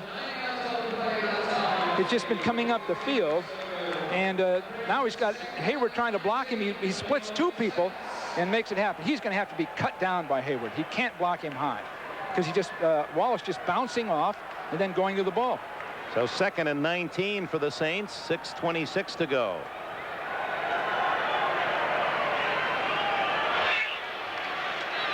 Hayward. Enough speed to get outside, but not enough to outrun number 53, Darren Jordan, who drags him down at the 48. Picked up 9 of the 19 yards. It's 3rd and 10. Pretty good speed. He actually made a foot race of it and was going to beat Jordan to the corner.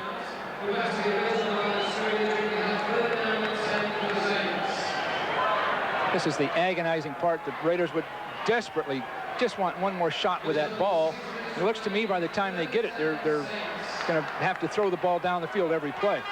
Now here's the key, 3rd and 10. They need to stop the Saints right here. Hayward and Fennerty in motion. Garrett wrapped up, and he fumbles, and the Raiders have it at the 41-yard line. Anthony Smith forced the fumble. Mike Wise recovered. Just too much push from the outside. New Orleans is unable to get out there quick enough to stop it. So Garrett had nowhere to go, but the quarterback has to get both hands on that ball in that traffic. Now he has one hand on the ball, and when he does that, it's just knocked loose. You see him reach underneath, one hand there, it's coming out. Boy, Anthony Smith really had a lock on him. He forces the fumble, and the Raiders on 2 big plays, a block punt, now the fumble recovery, have it at the 41 of the Saints, down by 7 with 5:24 to go. Time out, and the Saints in trouble. Should have been a whistle of Jason Garrett. Evans had been blown dead with less contact. Evans throws complete to Keith McDonald. Rolls out of bounds with a 1st down. No, they say he was inbounds at the time at the 27-yard line. Still plenty of time. No reason to get anxious or even hysterical for these younger players. Yeah, they're not plenty quite of time to the 5-minute mark, Bill. That's why he did go out of bounds, but they wound the clock. From now on, it will be stopped on all out-of-bounds plays and penalties.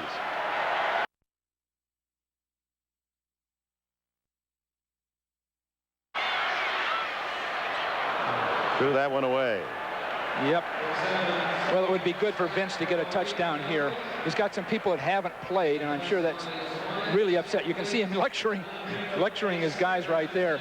Well, he's got Keith McDonald who's had some experience but not much. I believe he was with the Lions in the run and shoot when we saw him last preseason. Sammy Archer, another fellow who's been trying to win a job from Oregon, number 16. Now the Raiders and Archell not going with an opportunity to tie the game with any frontline players. They're staying with the game plan and using the rookies and first-year men getting a look. Big blitz coming. Evans down the middle, intercepted by Atkins. The veteran Gene Atkins playing that one right through the eyes of Evans, and he denies the Raiders. Evans always seems to try to make it happen instead of allowing it to happen, and there's another case of drilling the ball into somebody that's covered. Now Vince, with his running ability, could have come out of there and got something. They're blitzing, but it's pretty well picked up. Now you see he drills the ball with two people standing right beside each other. And so the Saints defensively put the harness on the Raiders. Owner Tom Benson bringing along, of course, as the owners do, the wives and all the accompanying players and Saintsationals entertaining the crowd during that commercial break. 4:45 to go. New Orleans 17, the Raiders 10. Jason Garrett 4 for 5. The third quarterback used by Jim Moore tonight. Craig Hayward just protecting the ball and running into the black and silver at the 20. Anthony Smith there. Black and silver, Bill, because remember we were talking with Al Davis, and he was a big fan of Army as he grew up early in his football career, and the Black Knights of Army, West Point, and he liked the Lions uniforms, the Honolulu blue and the silver of the Lions. So that was the reason why he selected black and silver for his Raiders. Well, it seems to have made an impact on a lot of people.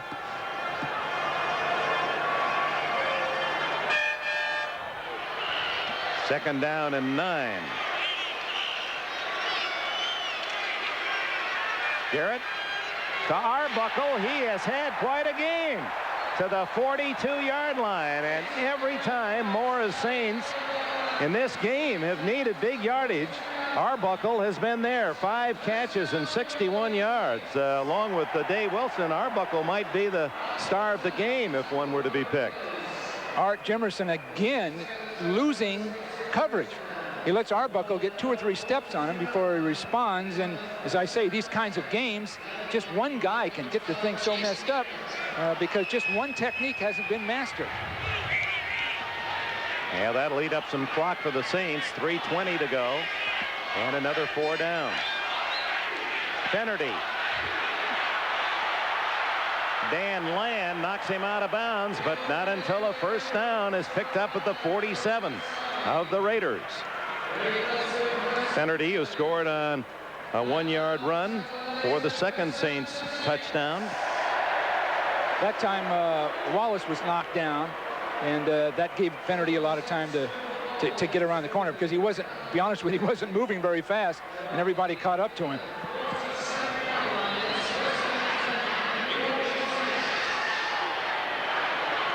All these preseason games are, you know, one team, Dick, will go home happy, the winner, and the other team sort of frustrated, even though it's the first preseason of a long schedule.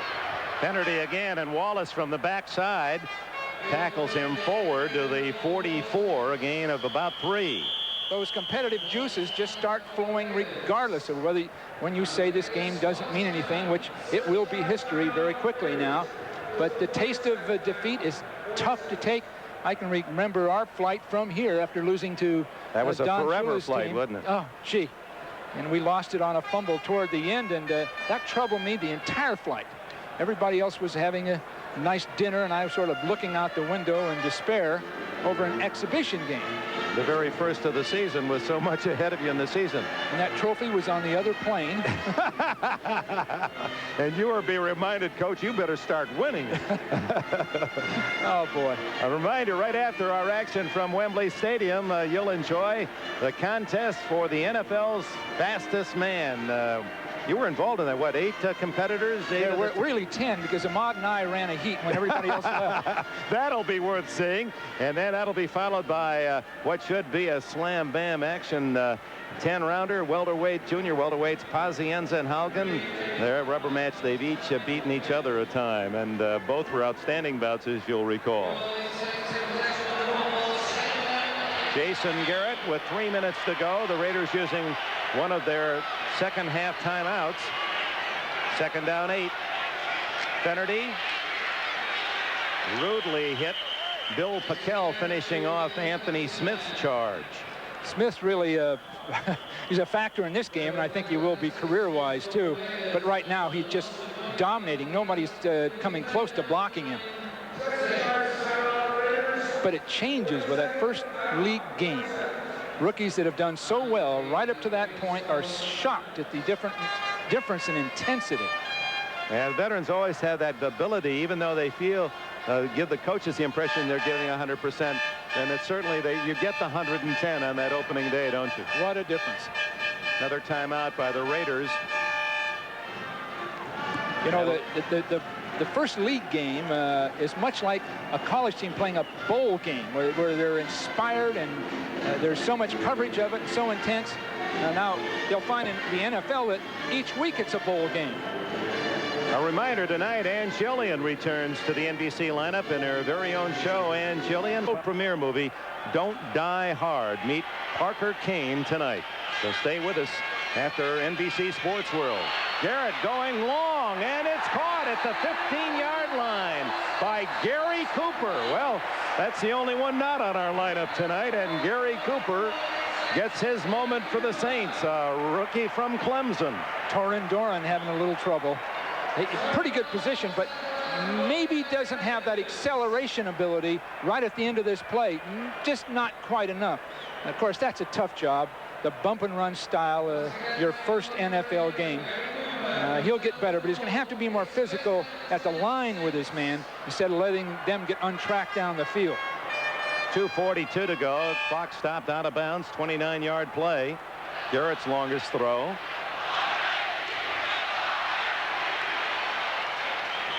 And it's Bobby Morse getting a carry before Art Jimerson can make the tackle. And the Raiders have just one timeout left. Will they use it here? Apparently so.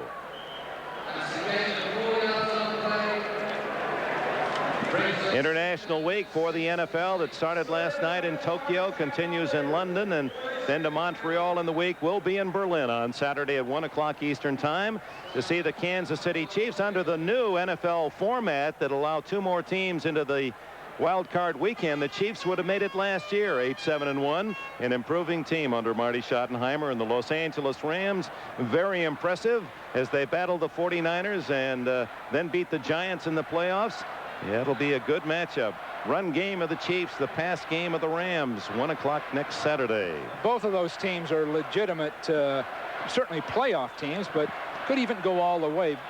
Kansas City will play a style of football that's tough for everyone else because of Okoye's running ability and their defense.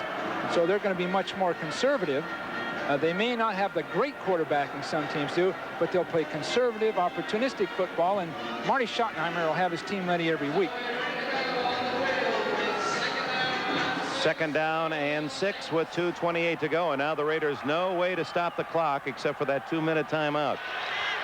Morse to the 10-yard line, and the clock now will run to the 2-minute warning. Well, the big turnabout came in this third quarter when the Raiders were marching for an apparent score, only to be intercepted in the end zone on a deflection. Kim Phillips of the Saints taking out to the 22, and then Wilson hit Perriman for 27 and 53 yards, and eventually a score that boosted the Saints from 7-3 to 14-3. Art Shell's gotten a block punt, but that's about it to make it close here. If you could look. Welcome back to Wembley Stadium, where this crowd of over 63,000 paid have enjoyed the 5th annual American Bowl. 17-10 New Orleans, 2 minutes to go. Finnerty tripped up in the backfield by Aaron Wallace. So Wallace and Smith, the 2 rookies, the top 2 picks of the Raiders, certainly have been bright stars on defense. Now they'll have to wait for that clock to tick all the way down before they'll force the field goal by Morton Anderson that would, if successful, give the Saints a 10-point, seemingly unbeatable margin. Well, both Wallace and Smith were questioned to some degree by other people in the NFL, wondering if they had the staying power, and the concentration, and the dedication to play in the NFL. And no question we found today that they've got the ability. And both guys are active and intense. And now it'll be up to Art Shell and the staff to completely get these guys committed to playing and to concentrate for 16 league games. I would guess as a head coach back in your days too that back in my days, way back, you know, way back there in those old days when you were coaching the 49ers. Sorry about that, Bill. It does seem like we've been together forever. Maybe it's just this game. The thing that you could wish for is your rookies would play well, especially those who might be at the same position as a holdout veteran who would be watching. Oh, I'm sure of that. But on the other hand, these holdout veterans are basically operating through agents. But I'm sure they're looking at their team and rooting for it, and they can see those young guys because the bottom line is to get a Super Bowl ring. That's the bottom line. The Raiders have been there 3 times, and they certainly want a 4th. Well, the Saints let the clock run down to 1 minute and took a delay of game 5-yard penalty. So they marked that off, and now this then will be a 37-yard field goal attempt by Morton Anderson. He hit earlier from 27. I'm not sure of this kick, Dick. I'm really not. Why kick the ball now? If they had a rookie in there to kick it, to see how he could do under the pressure, fine. But Morton Anderson doesn't need any more repetitions. Just run the clock out and get it over with. So don't even risk. Well, but on 4th down, the clock's going to stop on if you don't make the 1st down. Oh, just to add points to it. I don't know. Maybe they want to find out about the protection ability of their offensive line.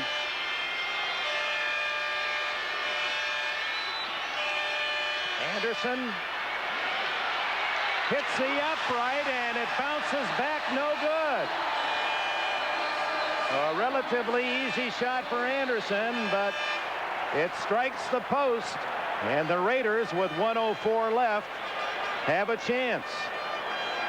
They'll get their chance now, and the Saints will have an opportunity to get a look at their so-called prevent defense. And believe me, that can be of value to the coaching staff, just to line up and indicate where people should be.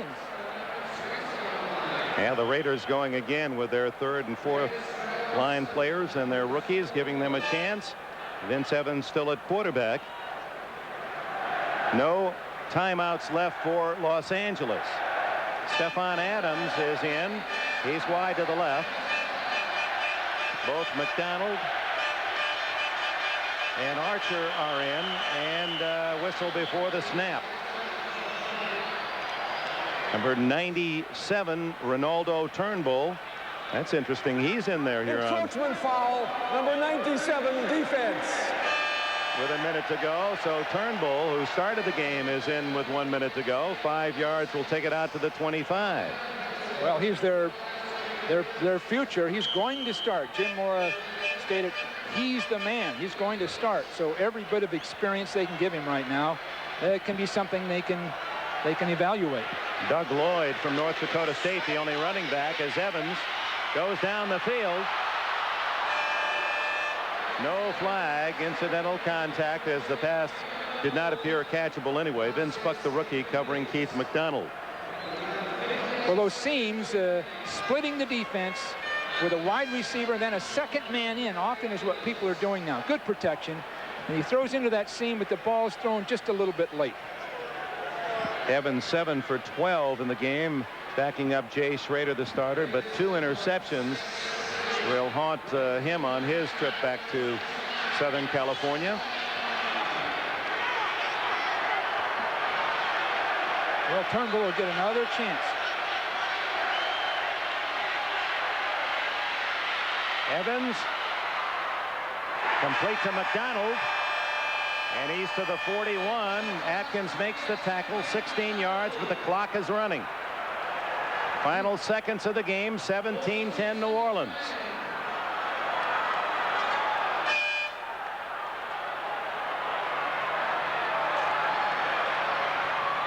There's the seam.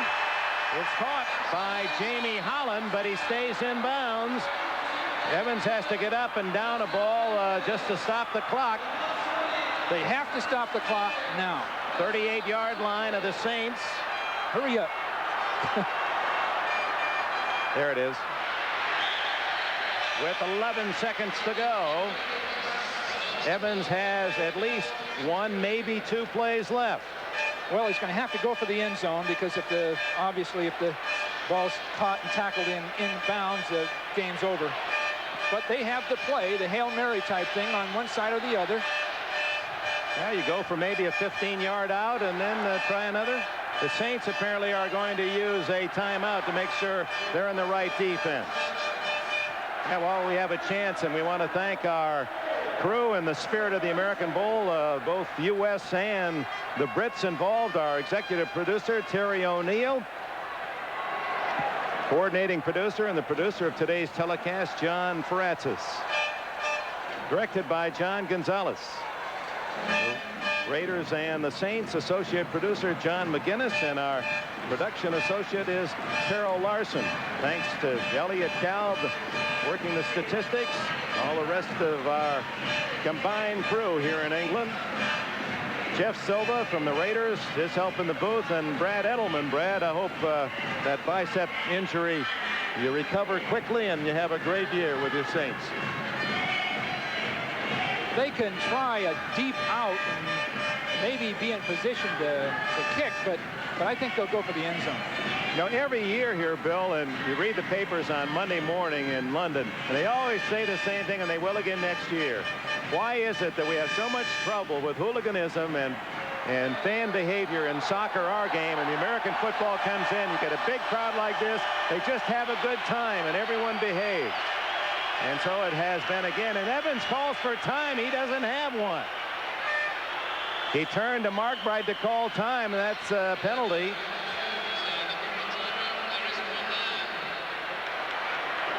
Now he's going to have to get up there and snap that ball right now. Offense, second down.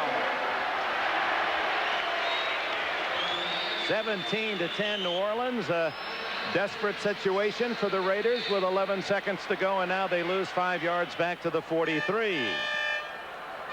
Well, he's just going to have to go down either sideline, and he might get 2 plays off. He might get 2 chances. Tight end Ethan Horton in there. He's got good speed. There's that drift pass. Come on, throw it, Vince. 4 seconds, 3. This is the last play of the game. Out of bounds and incomplete at the 31-yard line, and the Saints have beaten the Raiders 17-10.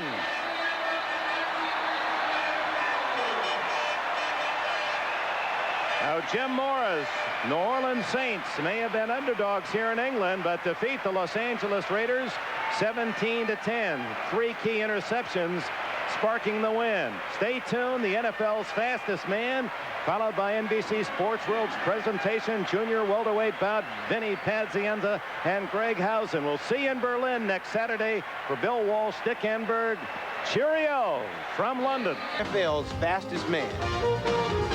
Hello, everybody. I'm Ahmad Rashad, and once again, it's that time of the year to find out who is the fastest man in the National Football League. Now, we have an 8-man field. It's single elimination. In order to win the crown, you must win 3 races. And speaking of the crown, the man that has dominated this competition in the past, Darrell Green, has decided not to compete today, so the championship is wide open. Now, as a football player, I would think that the ultimate weapon is speed. And for more on that, is my speedy cohort, Bill Walsh. Well, speed's vital. You can see it all through the game. It's faster each year. And, of course, these guys really are the best in football as far as speed's concerned. But functional speed's another story. We've seen other people that play just as well that aren't quite as fast. But on the other hand, this crew here, they've played well, and they're raw fast. Well, this is one of the chances they get to forget about pass patterns, forget about catching the ball. They just come out here, and for the pride of it, they want to win this race. Well, they do. The fastest guy will be on every scouting report. Everyone will know who he is. He'll almost wear a badge, and he'll be proud of it. Some of the others may slink out of town. In fact, they may say, I didn't really compete in this event. There is pressure here because reputations can be made and they can be lost in an event like this. They really can. The only thing that bothers me is I'm not sure how fast this field is because Verdun ran, as I understand it, 10.6. I ran 10.2 in high school. Yeah, but Bill, see, when you were in high school, they ran yards. Verdun ran it in meters. That's a little further. Parking meter? Let's take a look at the rest of the field. 4 of our athletes are seated. Number 1 seed, Ron Brown of the LA Raiders, followed by Anthony Miller of the San Diego Chargers. Rod Woodson is number 3 seed from the Pittsburgh Steelers. And the number 4 seed is Willie Gault from the LA Raiders. There are 4 other athletes, Eric McMillan from the New York Jets, Willie Flipper Anderson from the LA Rams, and Eric Metcalf from the Cleveland Browns, followed by Clarence Verdun of the Indianapolis Colts. Now, through a blind draw, these athletes were matched against the seeded players. In our first round, Ron Brown of the Raiders will go against Eric McMillan of the Jets. Clarence Verdun will run against Rod Woodson of the Steelers. Now, they'll be running on a all-grass surface, which is a little bit different in terms of track and field, but it is a fast track nonetheless. Eric McMillan of the New York Jets, following along in his father's footsteps. His father, Ernie, was an all-pro for the St. Louis Cardinals. And Eric, I guess, has been around the league for quite a long time, because when I was playing for the Cardinals, Eric was at every single practice with his father. So he has tremendous experience in terms of the National Football League. In 1988, Eric was named NFL Defensive Rookie of the Year. Last year, he returned an interception for a 92-yard touchdown against the Colts. Eric wanted to be in the competition last year, but he was told his name wasn't big enough. Well, he has a point to prove here, but it will have to be proven against Olympic gold medalist Ron Brown. Brown won his Olympic gold in Los Angeles at the 1984 Olympics, running the second leg of the 4x100 relay. The U.S. team set a world record that still stands today. Now a Raider, Ron had announced his retirement from football in an unsuccessful bid to make the 1988 U.S. Olympic team. He rejoined the Rams for the final 7 weeks of the 1988 season. Despite winning in 1987 in a record time of 6.095, the past 2 years he hasn't made it to the finals. He enters today's competition with an entirely new attitude. Failing to prepare is like preparing to fail. And the last times, a couple of times that I came down here and lost, I didn't prepare for it. And, you know, it was just like fun competition. You come down, and I thought I would be a good sport, but then after I would leave, it would bother me more than I would expect it to. And then it would bother my little brothers even more, see? So, you know, I have to give it my best shot every time, and when I didn't before when I came down, you know, there was some regret. So I'm here today to give it my best shot. We are now ready for our first race. Eric McMillan will be in lane 1. Ron Brown is in lane 2. And Ron Brown has all of that track experience to call on at this point, and he's really prepared himself for this moment. I'm not sure Eric has. And it's Ron Brown first out of the blocks. Eric McMillan tripping a little bit. At 30 yards, it is Ron Brown starting to pull away. He moves on to the next round here at the NFL's Fastest Man. Eric had real problems right at the start. McMillan slips and erased this distance. He really loses any chance of even staying close to Brown. Now, Brown's running style is very evident here. That's world-class sprinting style. Very efficient, leaning forward, striding, and working his way right through the finish line. And now Amada's with the winner. All right, Ron, looks like you came in prepared this year. Yeah, it's a little bit different this year than last year. I'm healthy. In the past, you've had a chance to train and get ready for this thing. Well, last year I didn't train at all. This year I trained a little bit. How you feeling, though, after this first race? It took a long time to get going, but I feel okay. I'll be all right today. Just pacing yourself, huh? Yeah, I'll be all right today. All right, good luck, man. So Ron Brown advances. He will face the winner of the Clarence Verdun-Rod Woodson race. Clarence Verdun, one of my favorite athletes. They call him CNN because he talks 24 hours a day. That's not the only thing he does well. He's one of the leading punt returners in the National Football League. This event has turned into a family weekend for some of these athletes. Clarence Verdun brought out his 2 new additions, a couple of new twins, his daughter Sharday and his wife Carolyn. You know, I have a family up here, you know, you put things in perspective, and, you know, I'm out here, you know, to win the race, and I worked hard this last few months to win the race. So, I mean, it'd be nice to cap it off this year, you know, by winning this thing. Like I said, open a lot of doors also. Clarence is famous around the league for his post-touchdown celebrations known as the Verdance. He told us that the Verdance is getting old, and he's looking to update his dance. So he has turned to the rapper MC Hammer for inspiration. If you look closely this year, after a touchdown, you may see some of the hammer in Clarence Verdun. And right now, it is hammer time for Clarence Verdun as he squares off against Rod Woodson of the Pittsburgh Steelers. Woodson, a big, strong defensive back, ran track in college. He was a world-class hurdler. He also was the #1 pick by the Pittsburgh Steelers in the 1987 draft. In 1988, he was runner-up to Darrell Green in this competition.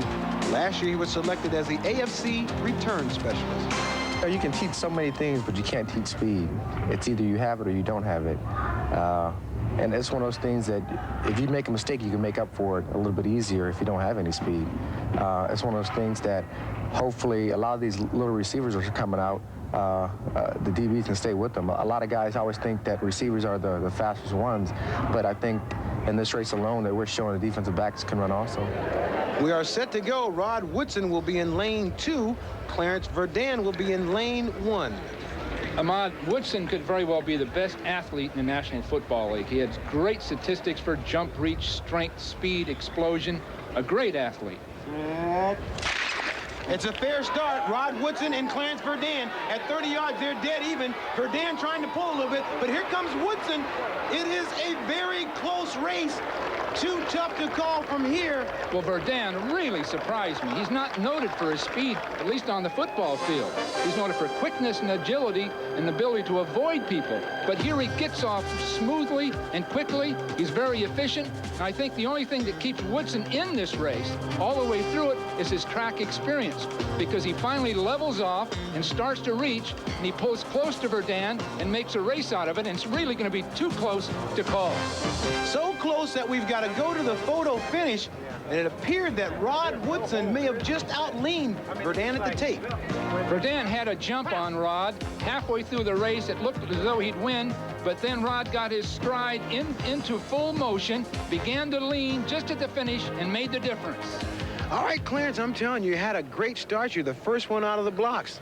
Yeah, like I said, I prepared for it this year, and hopefully I can come back next year and get a little better at it. Like I said, I ran against a great guy. Rod, I know I had to run when they selected me to run against him, and he deserved it. All right, Rod, one thing that's hard to do in a 60-yard race is to actually pull on your opponent. That you did. Well, I didn't have a good start, so when you don't have a good start, you try to do something in a short race like that, and I eventually came out to the end, so hopefully I can get a good start in the next one. All right, congratulations both you guys on competing. So there is more to come here at Palm Desert, California, as Willie Gault will go against Eric Metcalf. California for the NFL's Fastest Man competition. We are ready for the second half of our draw. Eric Metcalf against Willie Gault, Willie Anderson against Anthony Miller. Right now, it will be Willie Gault and Eric Metcalf getting ready to square off. The winner will advance to the next round. The NFL's Fastest Man title is one that has eluded Willie Gault. He has won a Super Bowl while playing for the Chicago Bears. He now plays for the LA Raiders, and he's also won Superstars competition. This is the title he covets. Willie Gault is a multi-talented individual. He enjoys playing out west because he can pursue his interest in acting and in dancing. Now, in the meantime, he's working on his skills as an interviewer by talking to his 3-year-old daughter, Shakari. What else do I do with the Raiders? What, you get hurt? No, I don't get hurt. I try not to get hurt. What else I do with the Raiders? What? I play football. Right. For what team? The Bears. I used to play with the Bears. Right now, who do I play with? The Raiders. Right. Very good. That's good. I didn't know that, Gault's opponent in this race will be Eric Metcalf of the Cleveland Browns. He's a 2-time NCAA long jump champion. In his junior year at Texas, he won it with a jump of 27 feet 2 inches. But it was last season that he came to national attention with this slick move on Monday Night Football. Eric also realizes that facing Willie Gault won't be easy. It'll be tough. Everybody knows that Will is very fast and he's run world-class times and been in world-class meets. It's just a challenge for me. I have to just go out there and not really concentrate on Willie and him being next to me. I have to just go out there and try to run as fast as I can. And usually whoever gets out the box in such a short race can come up with the victory. We are ready for our next race. Willie Gault is in lane 1, the smooth athlete from the LA Raiders, and the explosive Eric Metcalf for the Cleveland Browns is in lane 2. Well, it's Metcalf's young legs against Gault's older legs. Gault has that sprint speed. He can reach out toward the end of the race. Should be interesting.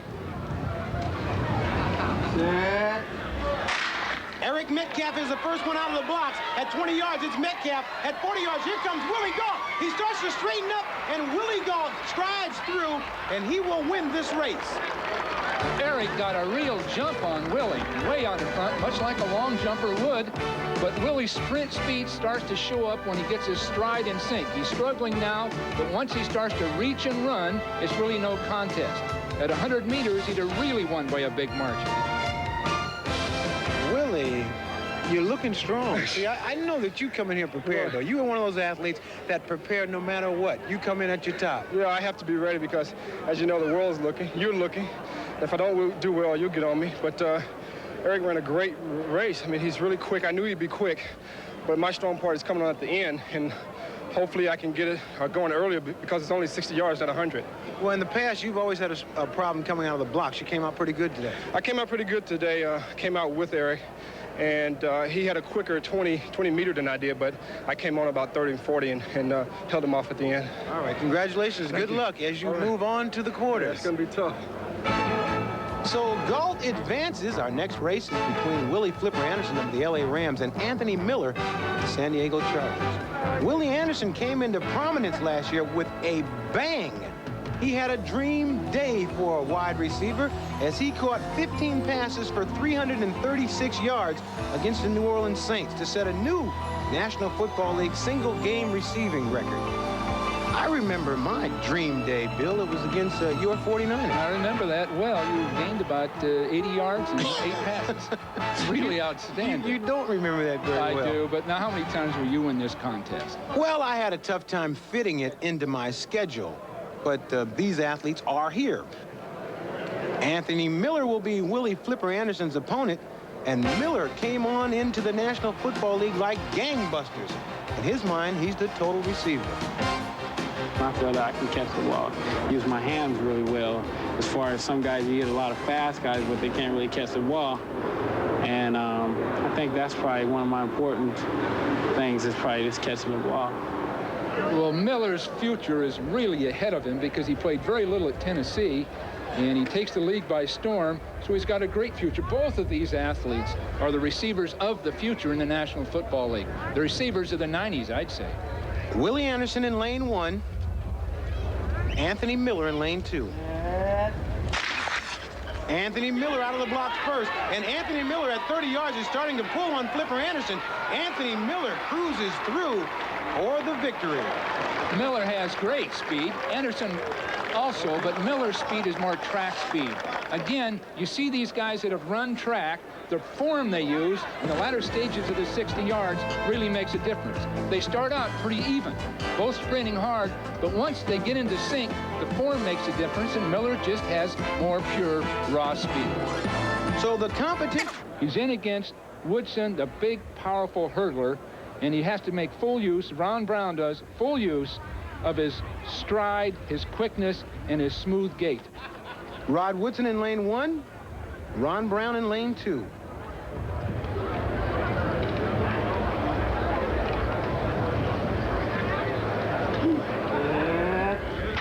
It's a fair start, and Ron Brown is out like a shot. He's driving, pumping, he's pulling away from Rod Woodson.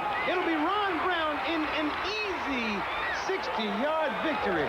You know, Ahmad, when you compare these athletes at a track meet, you don't think much of it. But just isolating Ron Brown in his beautiful fluid stride, his perfect, efficient mechanics, is really something to behold. You'll watch his start is almost flawless. You see him reach and lean. Meanwhile, Woodson, not in the greatest of shape, is struggling and laboring a little bit. But you see the difference in their styles and in their strides. This is why Ron Brown is an Olympic gold medal winner. If he slips or something, because Willie's in against a guy that can really fly. Willie Gault in lane 1, Anthony Miller in lane 2. They're dead even out of the blocks. At 20 yards, they are still dead even. Anthony Miller trying to pull, but Willie Gault trying to hold him off. It's very hard to tell. It looks like a photo finish. Denise Galt and Chicago, they have no idea who won the race, and neither do we. What a great race. Well, it looked like Anthony Miller had an edge, and then he began to pull back and lose his stride, and that's when Willie leaned in, and it made it close, or might even have won this. You see a good start by both people, and Miller looks like he's going to have a slight edge, maybe a foot or two, right at this powerful lineman to go with it. But at this moment, they have the two fastest men in the league. Willie Galt in lane 1, number 1 seed Ron Brown in lane 2.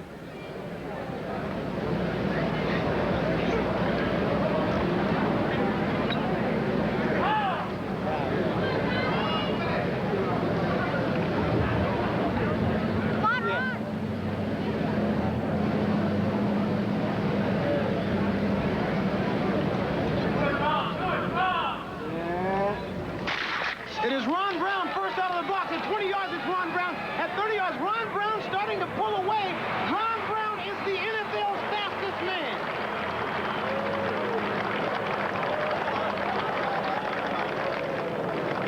Well, Willie Galt gave it his best shot. He looked good for about 20 yards, but Ron's form, his strength, and his conditioning really made the difference. This was Willie's last chance, and it evaporated at about 20 yards. I don't think he'll ever be able to do it now. He's done a lot of great things, but look at Ron's stride, his style, his lean, beauty in motion. Ron Brown, you are the NFL's fastest man, and I don't think that I've seen you compete here a lot of years. I don't think I've ever seen you come in as prepared as you were this year. Yeah, years prior to this, we would just train a little bit, and it was kind of a fun thing. Last year, Green had said something that kind of made it more serious than that. Still a good friend of mine, still a good guy, but my little brothers and stuff and my little family was kind of hurt for it because all along I've been training. We use a theory, my roommate and I, when I was in college, that failing to prepare is like preparing to fail, and before I didn't get ready for it, so I decided to get ready for it this time. And on top of that, you're a legitimate gold medal winner, so you had to come in here and show these people that, hey, I have the gold at home. Yeah, you would say that they had me just to round off the field. But it's good, though. It's still a lot of fun. It's still a sport. It's still a lot of fun, and I just thank God for the opportunity to be here. And it means a lot to you to win this. Yeah, it did. It really did. It's fun. My banker's here now, American Commerce National Bank, so he's waiting over here. Not only been fun, but makes it more fun if you can win some money. Oh, yeah.